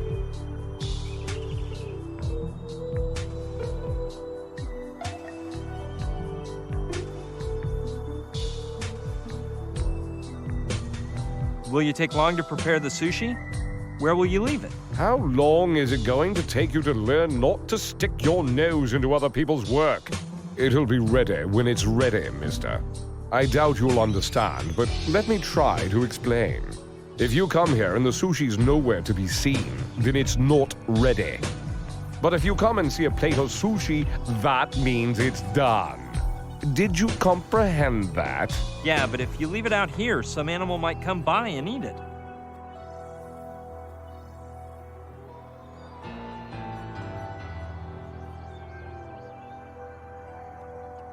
It might be safer if you leave it right in the shelter, where my friend is waiting. Well, well. Mama's boy is requesting a delivery service. If that's what you want, call up Sicily and order a pizza. They're gross. You'll love them. I said please, Archibald. Take the sushi to the shelter for me. All right, but favors have a price. That'll cost you more. That's impossible. I gave you all I have. That's nice to know. Tonight I shall dine on sushi as I ask myself where the $1,000 in my pocket came from. What more do you want? The clothes off my back? Kid, only one thing would gross me out more than wearing your disgusting, oversized baby clothes. Having to see you naked as you hand it over to me. I don't know what else I can give you. Let me think. If I'm not mistaken, you have a cell phone on you, right? Yeah, but it cost me a fortune. I was thinking I could resell it, but forget it. I'll take you the sushi in exchange for you leaving me alone and getting out of here for good. My sincere thanks, Archie. Archie? You have the balls to call me Archie? What do you think we are, relatives? Or do you think you have the right to insult my parents' good taste with your tacky nicknames? Sorry, Archie, Not again! You little... All right, give me the cell phone. The cell phone, or the deal's off. All right, if there's no other choice.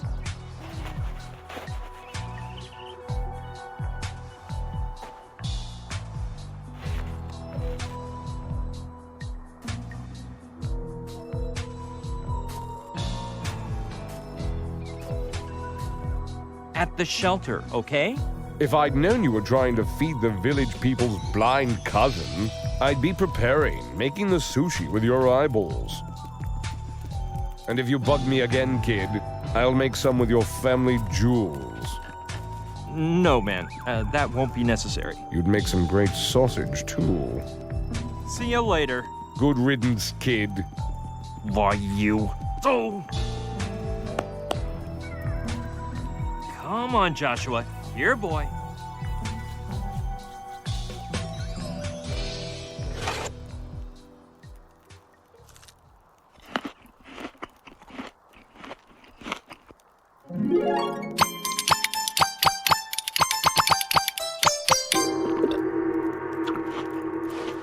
Delicious. What's for dessert? Hey, what about that password?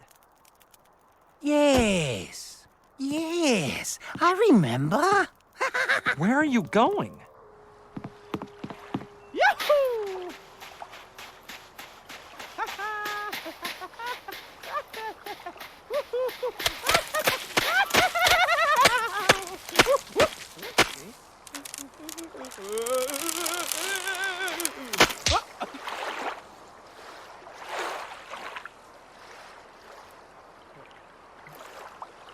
Oh la la!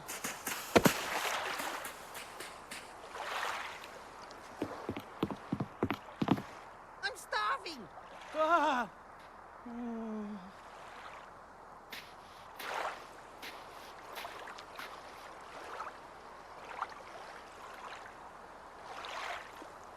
What?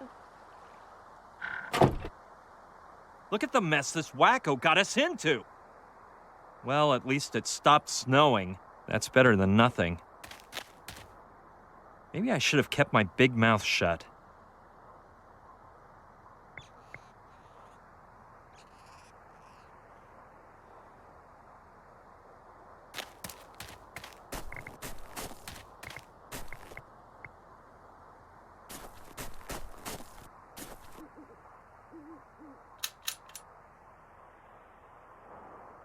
I was afraid of this.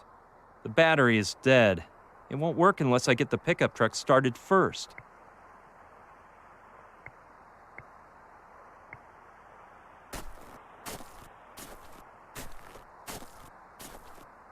Yeah, if I get the engine to start, the winch will work.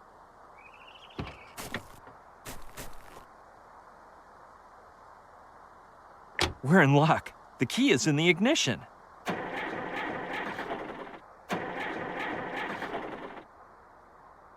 It won't start. I guess I was asking for a miracle.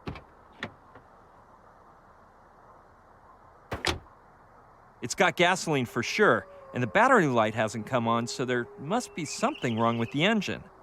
I'm not much of an auto mechanic, but it can't hurt to open up the hood and take a look-see.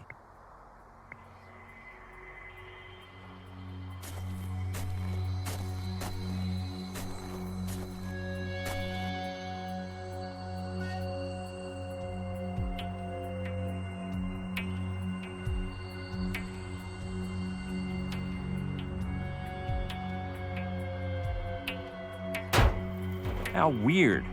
There's no sign of the rod used to hold up the hood.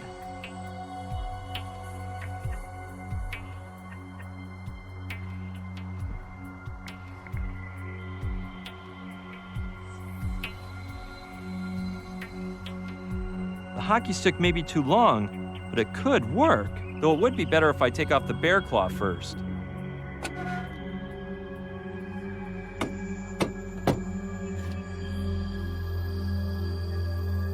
Perfect. Now I can take a good look at the engine. Okay, let's see if I can figure out why it won't start.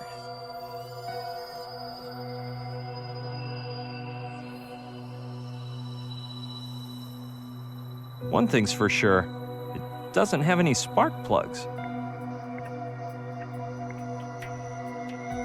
Yeah, I could use the knife as a screwdriver in order to remove the spark plug from the chainsaw.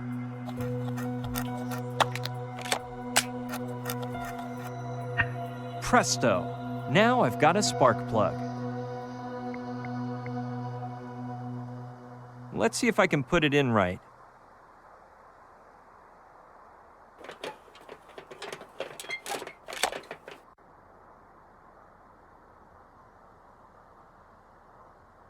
Done. Hopefully the engine will work now.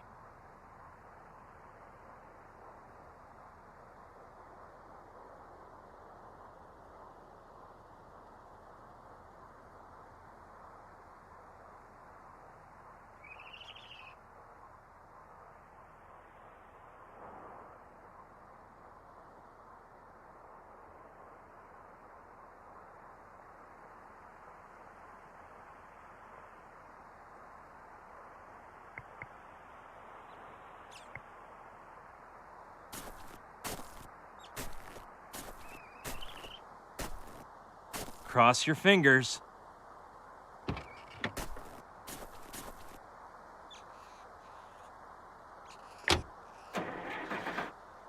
Sweet. Let's hope the winch will work.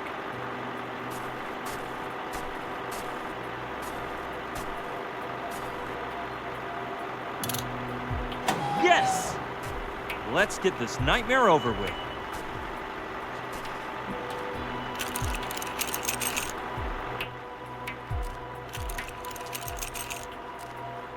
Joshua, pay attention! Grab it!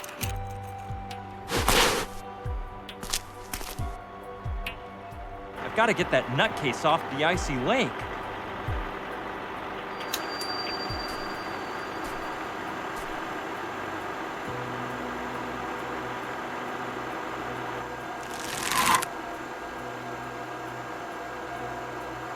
Perfect, this is working. I'll get Joshua's monk outfit from the shelter.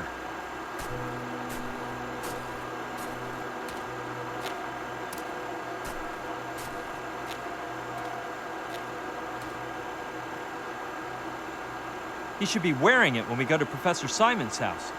If they see him in his regular clothes, they won't let us in, even with the password.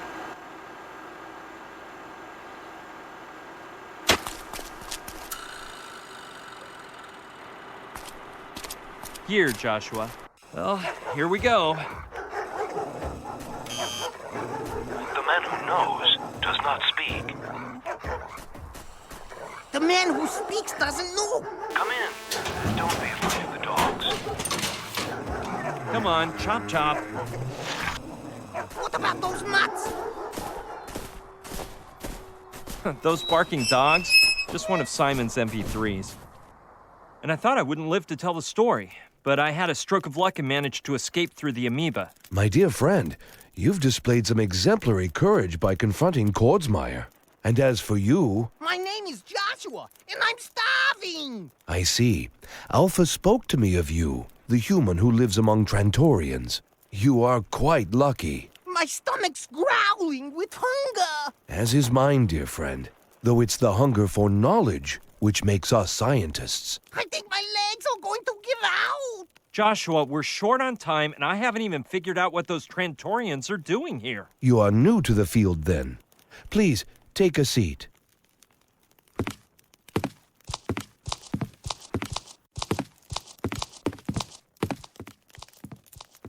Trantor, an ancient and distinguished planet, more than 60 light eons from our own. Let me tell you, if you thought the walk up here was far... Its inhabitants had already dominated quantum technology before the first single-celled being sprouted to life on Earth. What he means is they already had some awesome wares running when our ancestors were riding in slime. They learned to model the space-time continuum at their whim, to leap from galaxy to galaxy, to alight onto dimensional vortices in a purely tangential manner. You know what? Their travel budget was out of this world. Their telepathic mastery is such that they could dispense with their mere physical presence, should that be their whim. Dude, not even Scullery thought of that. As you are aware, their civilization is beyond ours by an exponentially awe-inspiring amount. They do seem to be pretty quick. They could effortlessly make slaves of whole solar systems and shrink them infinitesimally with nothing but a thought. Their brains could fry our sorry bodies into a heap of atoms. Boggles the mind, huh? Yet all that seems to interest them is an intergalactic zoo. He means the only... A what? A zoo? Fascinating, is it not? They trek throughout the universe collecting animals and take them to a planet 3 times larger than Earth, an immense zoological collection where ecosystems from extremely distant galaxies and eras coexist. During the journey, they put the animal into an induced slumber which they refer to as the dream. Sounds like they've been keeping some info from me. Furthermore, they've been coming to Earth since the dawn of time. And though they actually need no one, they have made us all stakeholders in their enterprise. The truth is, I don't quite get it. A time came at which Earth's technological development made it difficult for Trantorians to go unnoticed, and therefore they contacted our most eminent scientists to reach an agreement. We would protect them when visiting, conceal them from the public eye, and supply them with animals. In exchange, they would provide us with some of their knowledge and most advanced technology. What a deal! Yes, my friend. Don't you find it unbelievable that mankind has carried out the technological revolution of the 20th century with no help? Had Trantor failed to furnish us with knowledge, theories, and prototypes, we would never have gotten so far. Think of heretofore unconceivable vaccines, the space race, or even the vacuum tubes in the first computer. And you are thinking of Trantor. I knew that, and the first jelly-filled donut. They told me so. Astounding, isn't it? As I was saying, we trade animals for wisdom. The Earthling entity responsible for coordinating these efforts is the Contactors International Agency, of which I myself was a member until recently. Until Kordsmeyer appeared, I suppose. Precisely, during the dream of the platypus. We were waiting for the Trantorians in a cave in Kubapedi, Australia, when the rocks in the ceiling started raining down on us. It looked like our days were numbered. Right at that moment, a Trantorian appeared through an amoeba point carrying a small sphere in his hand. The NG0, an antiparticle generator that reduces all sorts of matter to nothing. He raised it up and aimed it at the rocks, and they disappeared instantaneously, as if they'd never existed. Since then, Kordsmeyer has been awfully interested in the NG-0. He even ordered me to ask the Trantorians for it. When I refused, he tried to have me eliminated. So I was forced to leave my position and flee to this dull hideout, surrounded by safety measures with passwords known only by Alpha, Trantor's High Commissioner for Earthling Affairs, and now you, of course. So what we know is that Kordsmeyer has managed to get a Trantorian spaceship into trouble. At least enough for it to risk sending a message through Joshua. Whoops! With all this chit-chat, I forgot about the message. Yes, Simon. What is that? Let us join hands, and then you will see. Joshua put a lid on it. Man! Silence.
Trantor's High Commissioner for Earthling Affairs with the human name Alpha.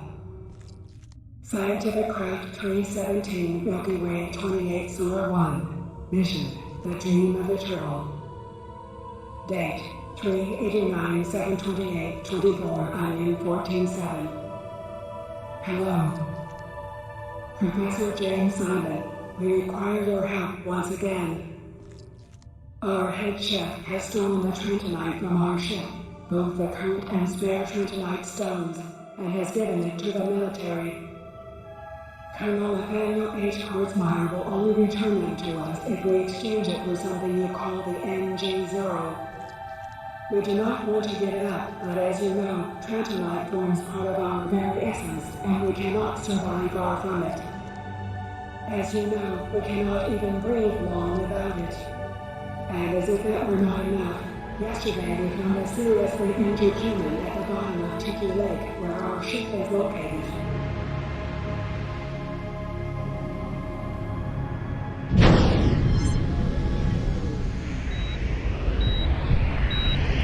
Gina! She's alive!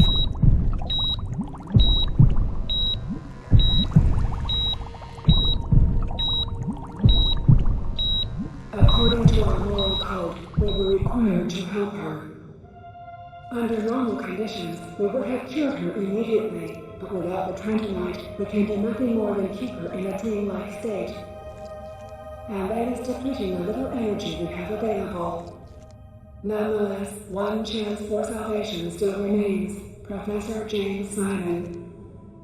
Centuries ago, one of our reconnaissance ships crashed near the city now known as Palenque. And the Trentonite kept on board may still be in that area. Professor James Simon, find it and a way to bring it to us.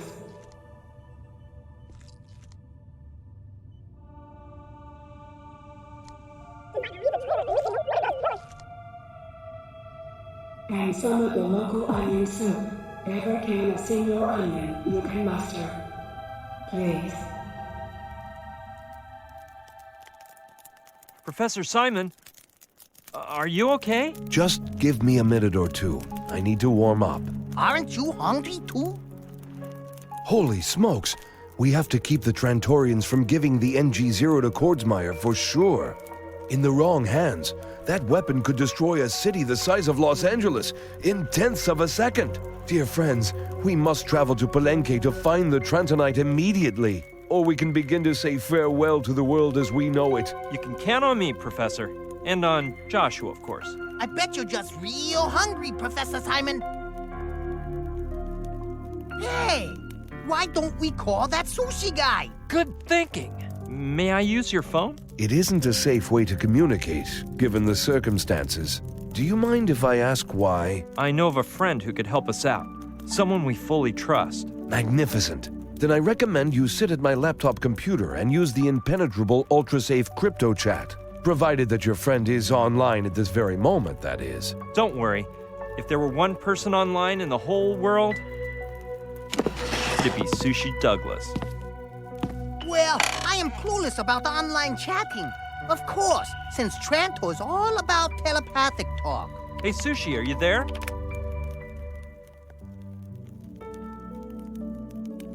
Do you mean that the Trantorians don't have the internet? How do you think Alpha informs us of trading dates, if not by email? In fact, after reading their email, we type in www.planet-trantor.com, and we enter our code so that they will provide us with the details of the transaction. I'm totally out of the loop. Nobody told me about any of this. You leave me in awe, my dear friend. If not, where do you believe the network of all networks was designed?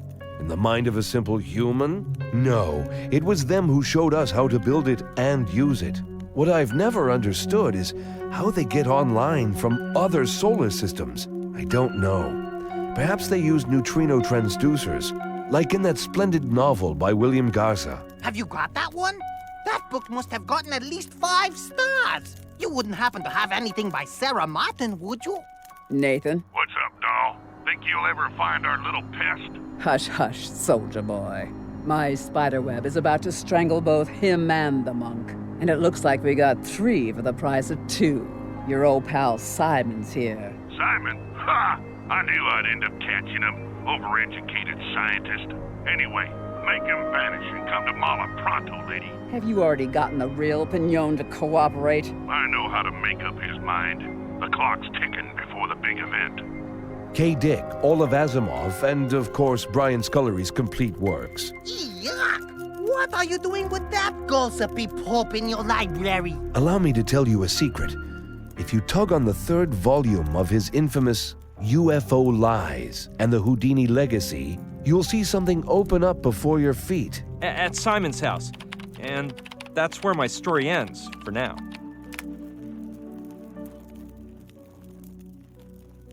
Sounds like quite an adventure, but you can count on me. What do you want me to do? Think about it, shrimp. While you pull the trigger, I'll stick my finger up the barrel. My fingers get blown off, but the force of the opposite reaction will make the bullet shoot backwards, at a speed 9 times faster. It'll blow up the gun and your face will get erased. Seriously? I knew you were an idiot. I'm gonna kill him! No one ordered you to do it, 13. They're not paying you for this one. It's the ones inside they want. Well, get a move on before my Christmas shopping begins. Did that spy from Hawaii turn up yet? Not yet, Tarantula. This is getting a bit tiresome. They've been in there for hours. All right, 18. Finish off the other 2. Then we'll go in and get the spy. Which one should I take out first? The clown? No, the old geezer's more important.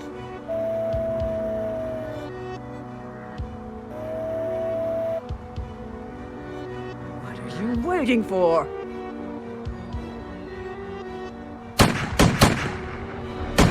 Houdini's legacy, Joshua. Brian, go after him. What about you? I'll be fine. Everything depends on you now. Run! But jump for Pete's sake! Find that stone! Find it!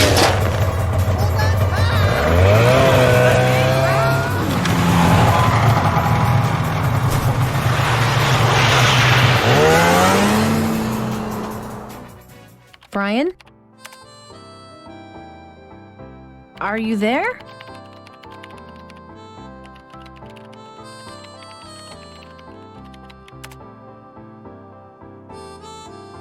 Brian? Something's wrong. We have to leave immediately.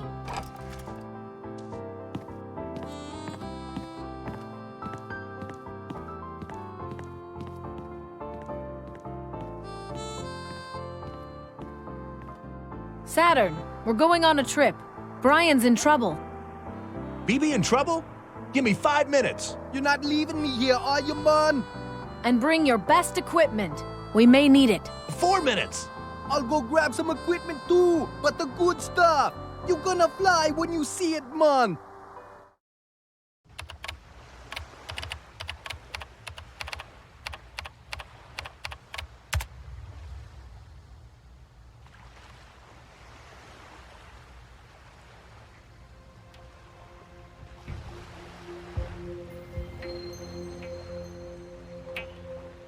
Huh? Where am I? A boat?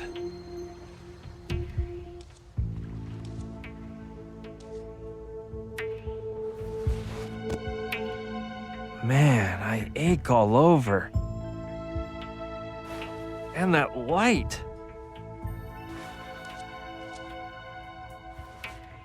Just a sec. Hold on. Give me a minute here.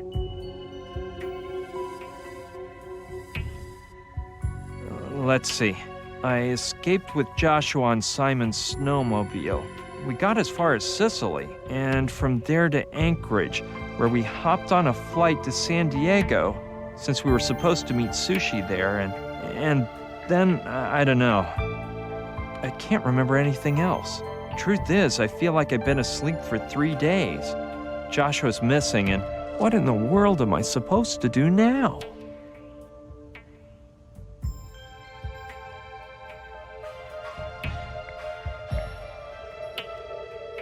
Behind the first glass door is another that seals shut in order to create a sea-locked chamber to keep water from sinking the boat.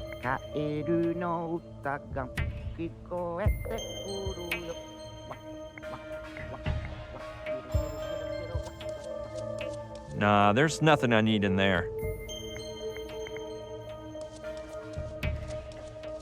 It's used to open the door, I bet.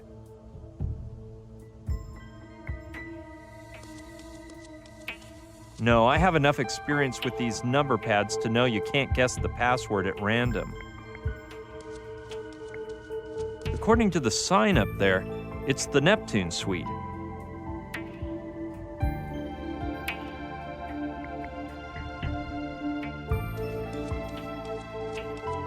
The realism in the clouds is evocative and surprising. Jules Verne's Mystery Island by Frankie Spoonover. Man, whoever designed this room must have been a big Jules Verne fan, because if I'm not mistaken, that boat over there is Captain Nemo's Nautilus.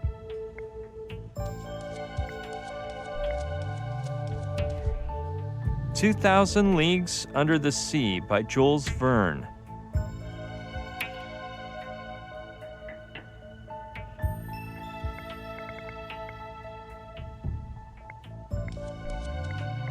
Yeah, let's see what's in there.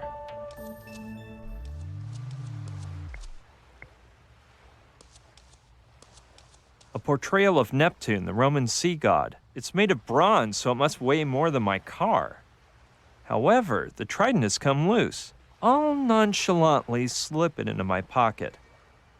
Well, not too nonchalantly, or I may inadvertently saw a branch off of the family tree.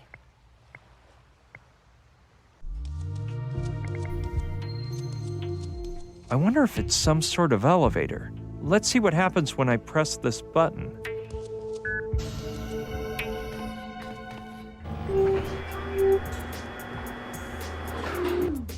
Isn't that... Sushi! Brian! You finally woke up. It's amazing to see you again. No, I'm the one who's excited. So how are you feeling? Well, a bit nervous, because besides the whole Gina problem, the soldiers and the Trantonite, I can't even remember how I got here. The truth is, I don't even know where we are. Ha ha ha. I got here this morning, but from what Rutger told me about last night, I'm not surprised your memory is shot. And as for the Trantonite, everything has been fixed. You don't have to worry about a thing. What? Let me explain. It turns out that a man flying in some bizarre device was painted inside a tomb within the ancient Mayan ruins of Palenque. It's so weird, it looks like a spaceship. So much so that people call it the astronaut of Palenque. As soon as I found out, I took off for Palenque. The stone has to be there. The first thing they told me when I got there is that the tomb was robbed more than 5 centuries ago. 5 centuries! Finding the stone was going to be impossible. Luckily, they gave me a hot contact, Paco, a Spanish student obsessed with the whole topic, and he just happened to be working at the temple ruins then.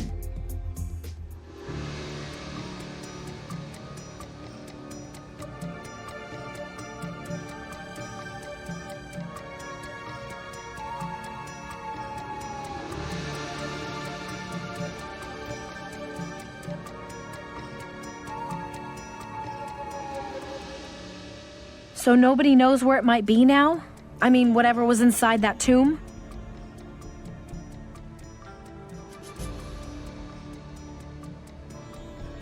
Don Inigo de Malantuñez y Gagnon. Search for him. Where can I find him?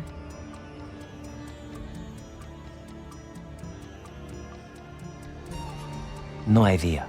Probably at the bottom of the sea, since he was one of the cruelest pirates of the 16th century. Nobody knows how his galleon, the Orion, managed to survive the harshest tempests, or come out unscathed from battles with much better armed vessels. Legend even has it that his ship's figurehead shined like the sun. However, his sailors assured it was all thanks to a lucky charm made of stone. An awesome object that Malantuñez supposedly found in his youth. And now you're going to tell me the miraculous item came from that robbed grave, right? You are right. I've been researching, and it appears that as a kid, Captain Malantuñez worked for the conquistador Hernán Cortés. He had the bad fortune of falling in love with Malinche, who was none other than his commander's lover. Cortés challenged him to a duel, ripped out his eye, and left him in the jungles of Chiapas, fewer than 30 miles from the city of Palenque. So you're suggesting that Malantuñez stole something from the grave, which protected him for the rest of his life? Very interesting. But how can I find his trail? There's evidence that in 1564, he stole the map of the Manila route, the Spanish crown's best-kept treasure. It could have made him richer than the king himself. After that, his trail is lost. Perhaps he set sail for the Philippines. But if you're so interested, why don't you go look in the archives of the Indies? I had heard that everything written on Spain's colonies in the Americas could be found in the archives of the Indies in Seville, Spain, and that even professional treasure hunters go there to locate sunken galleons. So I expressed my gratitude to Paco and vamoosed to Seville. You're unbelievable, Sushi. Hold on. The hardest part had yet to begin. I'm accustomed to breaking passwords and codes, pushing a button and getting quick results. But when I saw the work I'd have to do in Seville...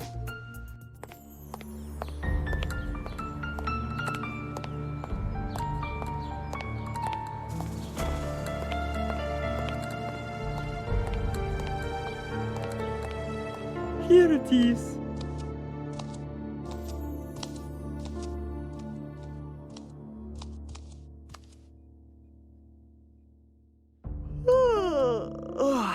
In this aisle, you'll find everything you need about galleons, which disappeared from 1560 to 1570. Look for whatever you want, and don't worry about making noise.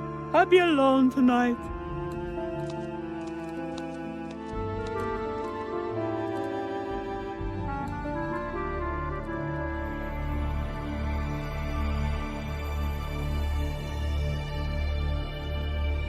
I searched through book after book, galleon after galleon, and pirate after pirate until... Captain Malantuñez of the Orion. That was it. I found a short passage of what seemed to be Malantuñez's memoirs, taken down by a female prisoner who was with him. On the last pages, his scribe wrote that an English boat had sunk the Orion, and After being rescued, this record keeper went on and on about what a scoundrel Malentunez was. Lucky for us, the date of the shipwreck is mentioned, March 6th, 1564. 6 days after the Orion set sail on a journey from Acapulco to Manila. I had everything I needed to locate the approximate position of the galleon. So I checked maps from those days, did some calculations, and finally managed to determine an exact point in the Pacific Ocean. That's the whole story, Brian. I charted the possible shipwreck site to an area of less than 80 square nautical miles. Then I called Saturn and told him what direction to take. 80 square miles? Isn't that a lot? Don't you believe it. A half hour ago, I programmed the sonar to look for underwater objects with the volume of the Orion. And in a few hours, it will start to relay its potential coordinates to us. Using that data, Dean Grassick will dive down to find out whether we've hit the jackpot or we have to continue the search. My time estimate is little more than 2 weeks. 3 weeks tops. Sushi, that's too long. We have to find some other solution. It's a difficult operation, Brian. The Douglas III's sonar is equipped with the most advanced submarine detection technology. So, unless you can come up with some sort of miracle, we'll have to wait. Wait a sec. I think I may have missed something.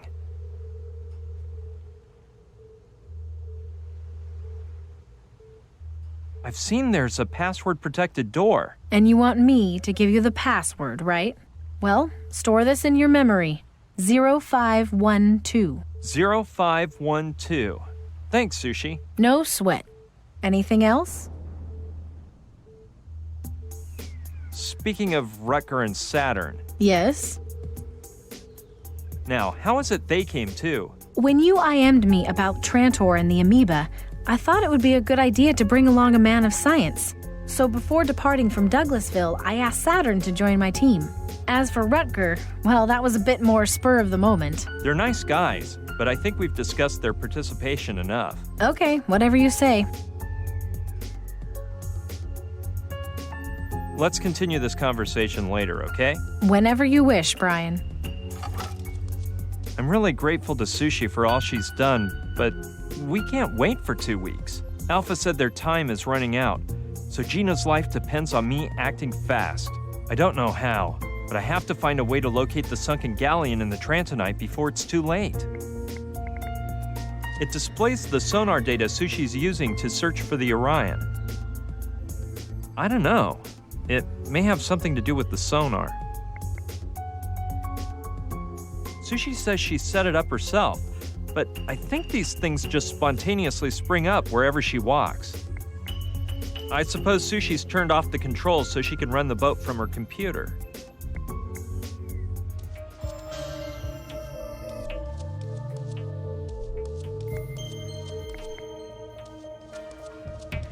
I believe Sushi said the password is 0512. Let's try. Got it!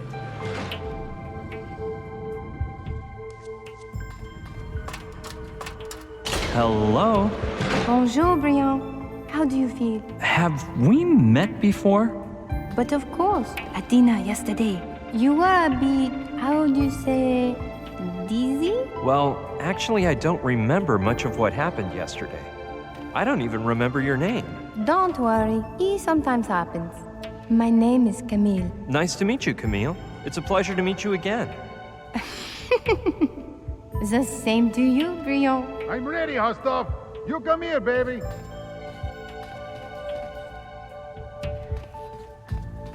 Hit it, you pretty woman. I'm dying for my lunch. Recording. I am Dean Grassick, and let me say bienvenidos to the Grassick Adventure with Dean Grassick, your favorite show. Broadcasting from Miami to the world, baby. You know why? Because I, Dean Grassick, promise tons of real adventure with money-back guarantee. You know why, amigo? Because I live tons of real adventures every day. You know why, amigo? Because I, Dean Grassick, am the greatest adventurer on the planet. The only one who can do the amazing stuff. You know why, amigo? Because I am oh, darn it. Watch your hands, Chiquita. You're the one who messed up. You keep forgetting the script. Watch your mouth with me, baby. It's okay, mamacita. I'll take a break and we'll start over. Wow, Camille. I didn't know that. Hey, muchacho, don't bother my Chiquita. She's working. You're Dean, right? You guessed right. It's me, the one and only Dean Gressick. But don't be embarrassed to speak to me. Just treat me like an everyday guy. I'm your brother. Sure, Dean. I'm Brian. The teenager who has put me into the Orion's path? Yeah, well... You're hot stuff, amigo. Despite your lack of experience, you have really helped me out. But your contribution is done with, brother. I'm going to the bottom of the seas to get back the amazing rock. Cause I'm the greatest adventurer you'll ever know. Dean Gressick, the answer to all your troubles. Thanks, but I'd like to finish this on my own. You are chilling, my brother. Courage is a great sign of the rookie adventurer. But you shouldn't try to hop on a running bus. Just hold on un momento, cause I'm gonna do you a big favor. All day today, I will answer your questions for free, placing all the wisdom of the Gressick Adventure method within your reach. Take advantage of this ultra cool offer and pose your questions, my friend.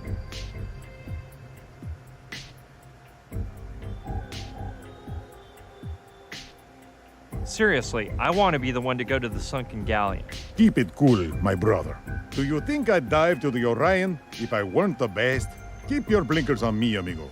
And after a while, you may be ready to become a real adventurer.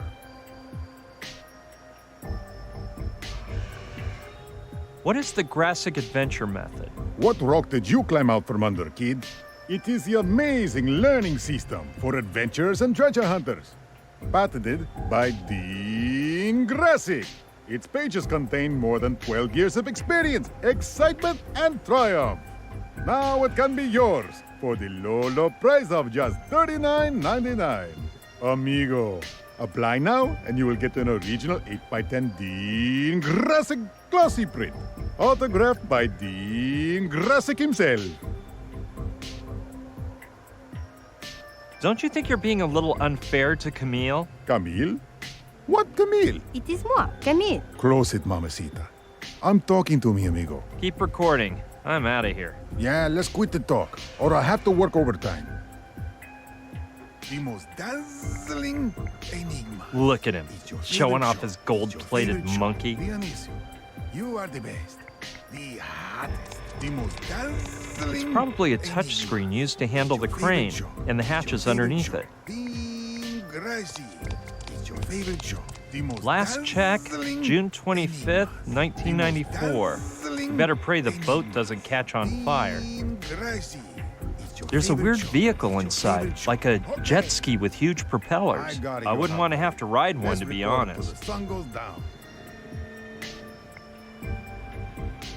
Recording. I am Dean Gressick, and let me say... If I'm not mistaken, there's a dual system of watertight doors to keep the water from coming into the yacht. It's pretty much the same as the waterlock chamber next to it, but smaller.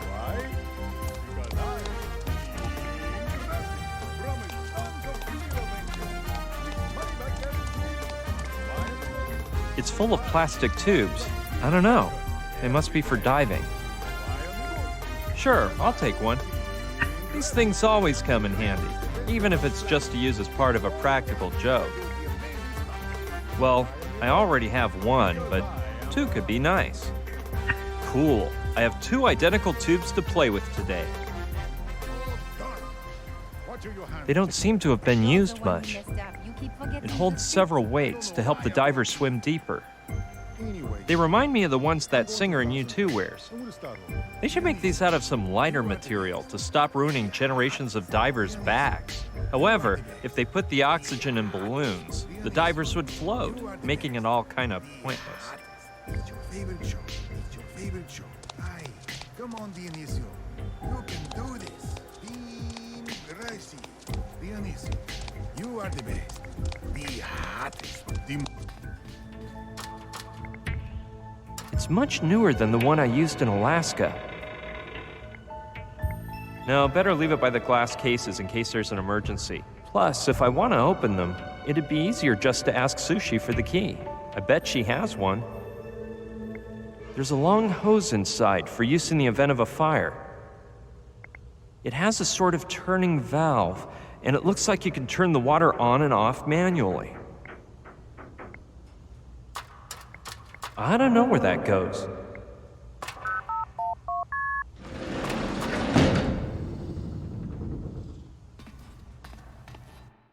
It looks like I'm in the cargo hold.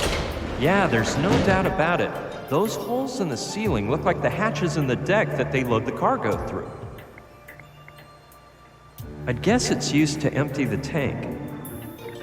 They lead to the deck. It's full of water, I guess. It is one sturdy apparatus.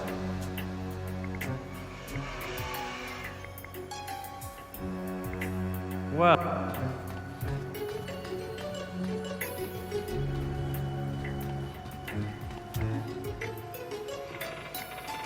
there doesn't seem to be any little rope to lower them.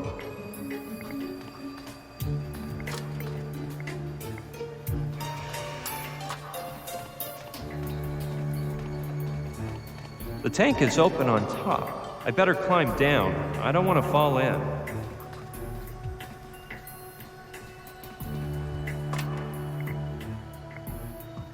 No, right now I don't know why I would want to do that.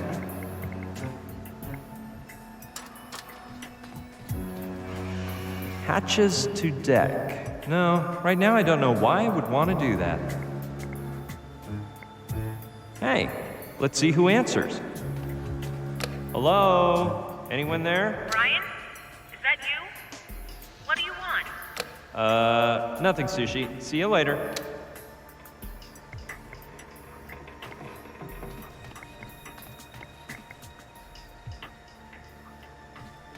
Well, open sesame. Whoa! It almost chopped my foot off. It must be broken, because it doesn't seem normal for it to close just because you release the button.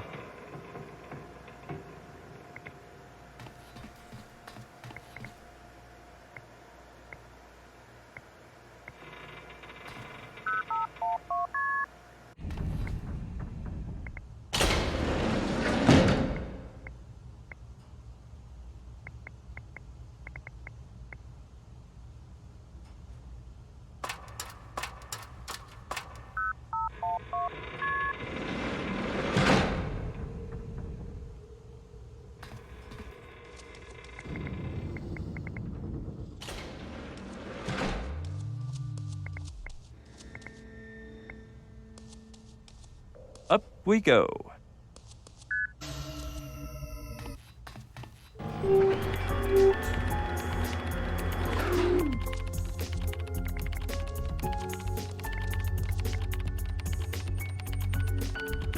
Listen, Sushi. Yes, Brian?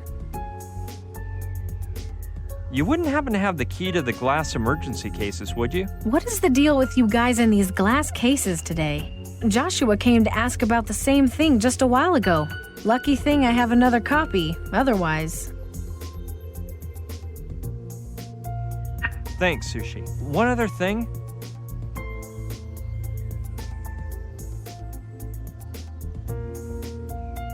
Who was this Dean Graphic?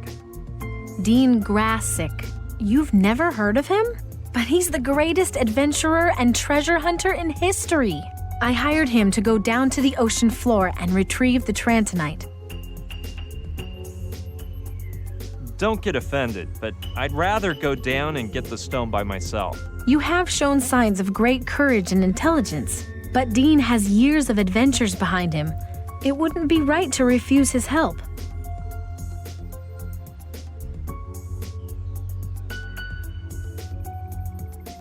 I've already met Dean, and I'm not very sure whether I like him. Nonsense. The thing is, you've gotten so used to dealing with your own problems that you can't accept a little help from someone like Dean. I've never heard of anyone named Dean Grassick. His face wasn't even slight. You don't watch much. His program, The Grassick Adventure, is one of the highest rated shows on primetime TV. I recommend it, because it's as if you were really there with him, fighting against wild monkeys in the jungle, searching for treasures and ruins, and fighting against polar bears. Dean takes a camera on all his adventures, and every evening he broadcasts images of the most amazing parts of that day's adventures. Plus, he's so cute. I'd rather not talk about him anymore. Don't be that way, Brian.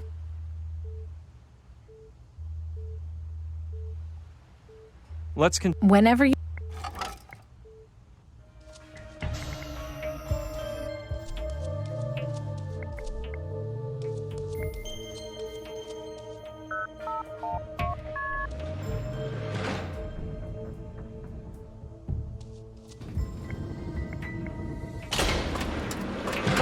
How are you, Camille? Très bien, as you can see. How is it you're working for Dean? No, I do not work for him. I won a contest, and the prize was to experience his next adventure with him. You do not know how many people would pay to be in my place. I had very much the luck. What type of contest was it? It was an international contest in all the countries where they show the Grassick Adventure. The winner was the person who found a golden coin in Dean's head. Merde, why did I buy that tablet of chocolate? I hate to say it, but I don't think Dean treats you with much respect. No, it's just his character. Really, he is very attentive and, well, right now he has very much the stress and he is not normally like this. That Dean is a show-off. No, don't say that. Dean is the greatest adventurer in history. Though... No, nothing.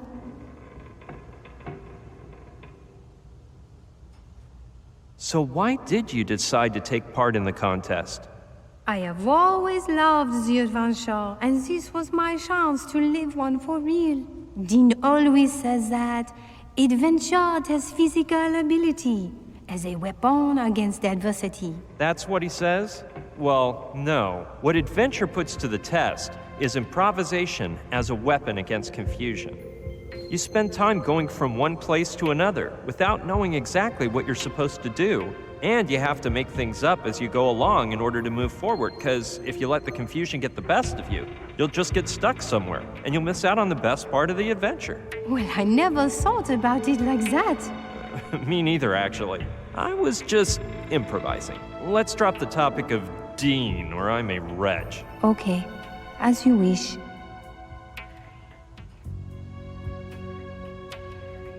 Where are you from? From France. Don't I have an accent?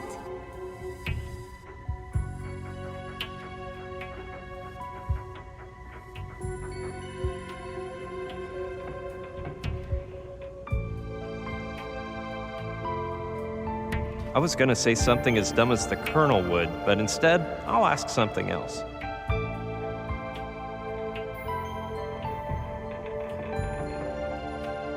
Oh, and you have excellent wines there, don't you? Mais oui, precisely. I brought 2 bottles as a gift for Dean, but he says he is on the wagon or something. He refused them. Too bad. Because what do I do with them now?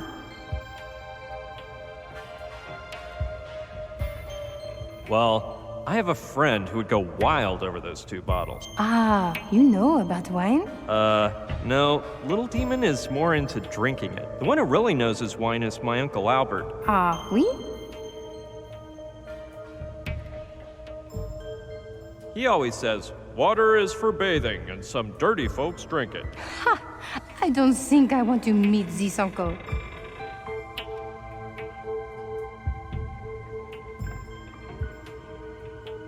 The last time he drank any water was in October of 1947, when he got drunk and sang too long in a shower.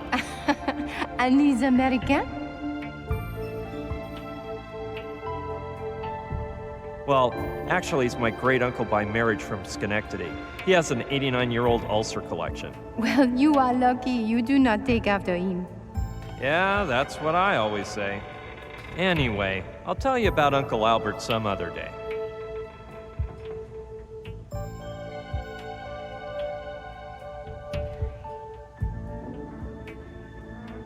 I only know about France from the movies. Paris, the Can-Can, Les Mis. Alors, you know the France of last century through the American movies? Maybe you should travel there to see what France is like today in person. I'd love to keep talking about France, but anyway, see you around, Camille. Where'd you go, mamita? You don't work? I have a feeling this won't be easy, but I must. I can't. If I'm not mistaken, there used to be an axe in there.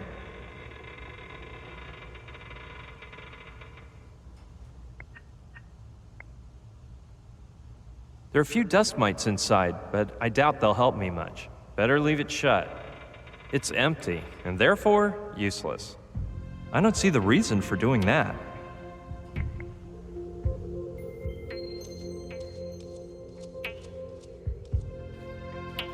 Yeah, I'll take a peek.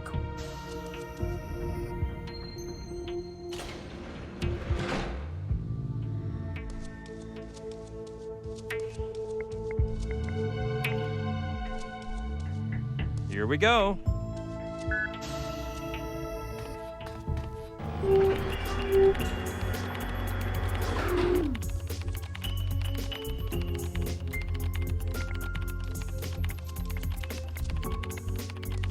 Listen, Sushi. Yes, Brian?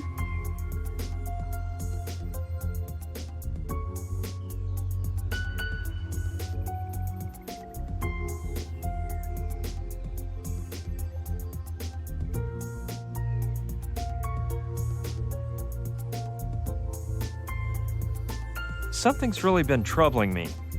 Who drives that jalopy? Are you scared by the fact that there's no crew? Don't fret. Between the cyber mess on my desk and me, you're safer than you'd be with a crew. You drive this boat by yourself? I control almost all the ops on the yacht from my computer, and I don't do a bad job, I must say. After all, I'm not just a hacker. I was practically born on a boat.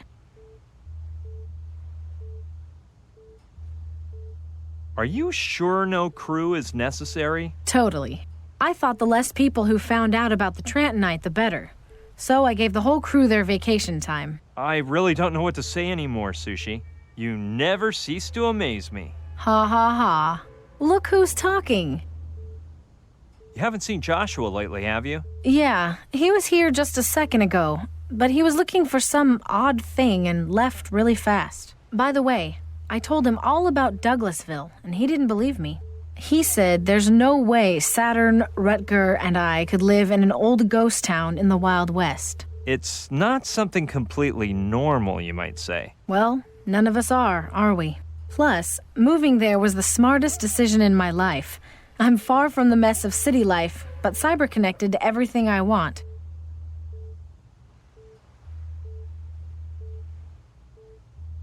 Let's continue this conversation later, okay? Whenever you wish, Brian.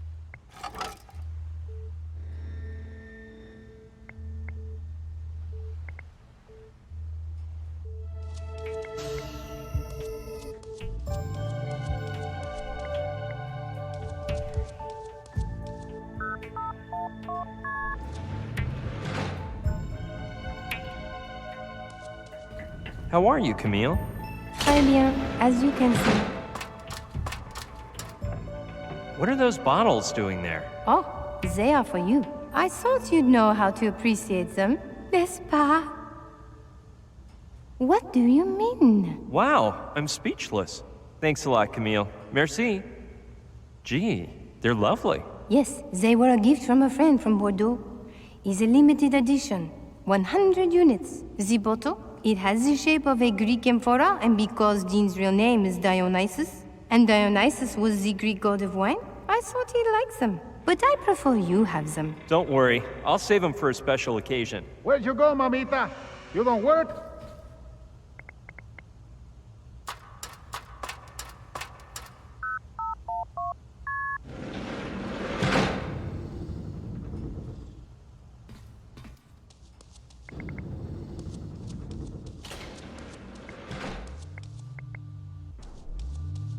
Here we go.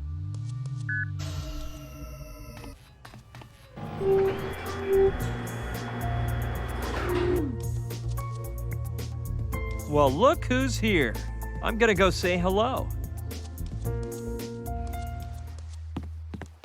Rutger, long time no see. Yo, Brian. Feeling better than yesterday. This may seem weird to you, but I can't remember anything. Of course. That's the nice part of Herbidos. Actually, the last thing I remember is that I got to the port in San Diego with my friend Joshua and... Slow down, man. Slow down. That little amnesia you have is caused by the berries I put in Herbidos. Berries? The only way to remember what happened is... Oh, just my luck. Raw salmon again. Salmon? You are one crazy man. No, the only thing I can do is refresh your memory. Ugh, I was afraid of something like this. Come on now. Yesterday evening, I left the yacht to wander at the view and fill my lungs with clean ocean air.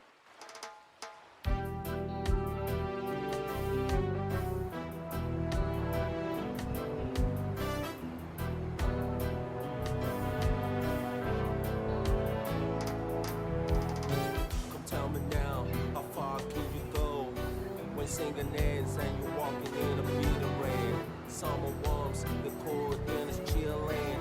In the wind, now I hear a voice ringing.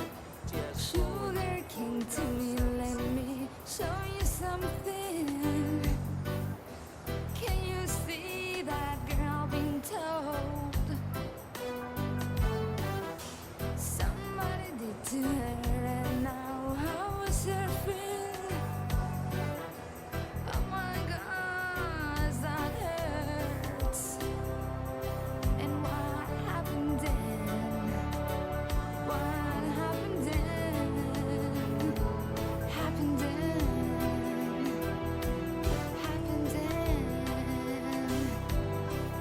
I'm hungry. Are we Calm there down. yet? Sushi shop must be nearby. Oh no! A Trumpetira's Fatocranium, the most perverse species in the universe! Run, Brian, or it will devour you with its brain-sucking hand! Rutger! Hey, Brian. My friend, it's been so long. Is that broad doing okay? Hey, don't worry about Joshua. Where's Sushi? She said to take off upon your arrival, and that she's gonna catch up later by a helicopter. Oh, we arranged to meet up in Palenque when we were IMing. And yesterday she sent me a message at the Anchorage airport saying she's waiting here in San Diego. You wouldn't happen to know why? No. Come on, I'll finish the bong and we get down to navigating. You gonna help me finish it off? Go back to your two-bit constellation, you coward, fat-headed beast! Thanks, Rutger. But I haven't slept for days and I can hardly keep my eyes open. No problem, man. Just lie down in the stateroom and you're gonna come out fresh as an herb. Impossible. I can't sleep in trains, planes, or automobiles, so forget about boat naps. That's cause you never tried my Herbidos. Don't trust that nut, Brian! It's probably some sort of perverse potion. It's a recipe based on herbs, mushrooms, wild berries, seeds, everything natural. Good stuff. It's refined to fight the insomnia. And you'll have some amazing dreams, better than with your wascal. I don't know, Rutger. Your recipes have always seemed a bit potent to me. Of course, that's why they're so cool. Let's dine. You have some Herbidos, and hey man, you're gonna sleep better than a zombie. Now I remember. But I refused to take the Herbidos. Yeah, but didn't you find the orange juice a little strong? Besides, now you're in an amazing mood, no? Well, I don't agree with what you've done, but I guess you're right on that one. I haven't felt such inner peace for a long time. But explain one thing to me. What?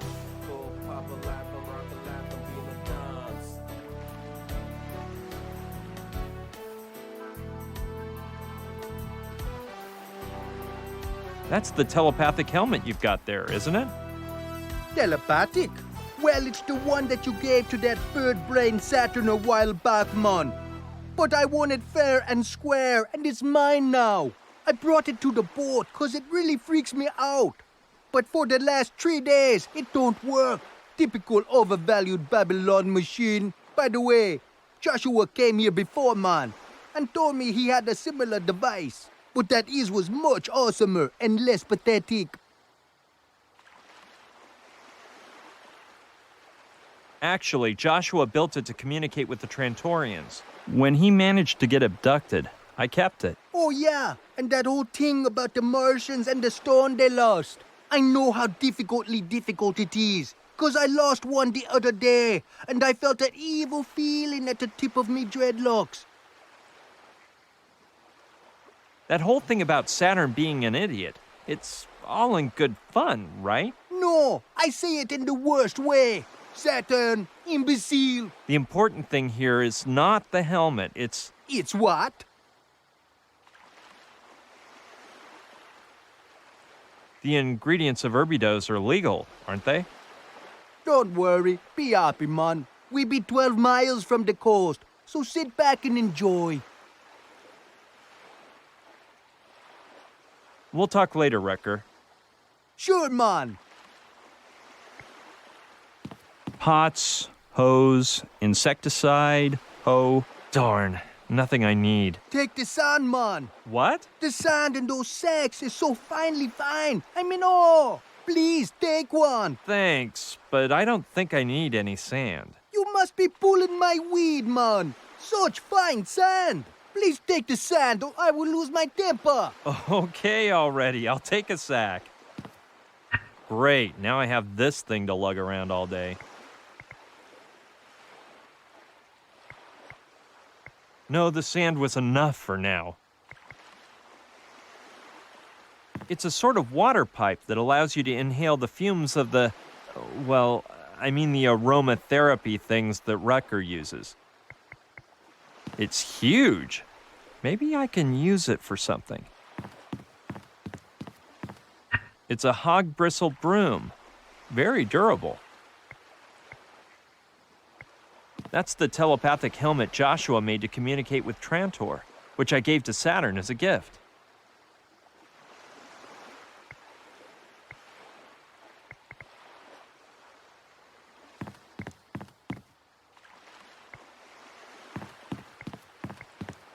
Doesn't look like there's anything interesting, but I'll take a look. Holy smokes!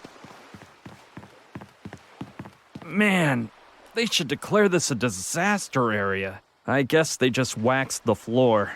Someone could slip and break their neck.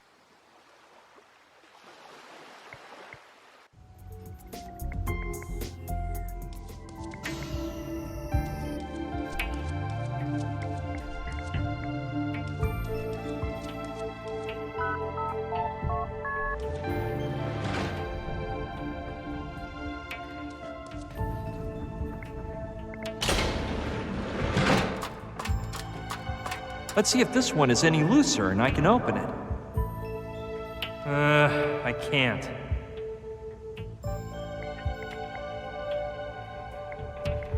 It's your standard number. Yeah, let's see where this heads to.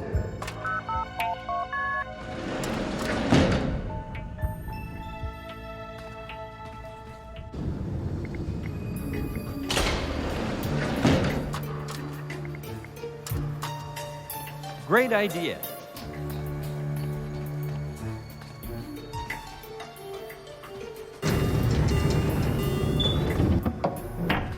Presto! Plus, it looks like the broom will hold steady. That was a major pain. However, I better get some excellent payback inside. Oh man, this must be my lucky day. I knew good fortune would smile upon me sooner or later. This was truly a challenge, but the reward is beyond comparison.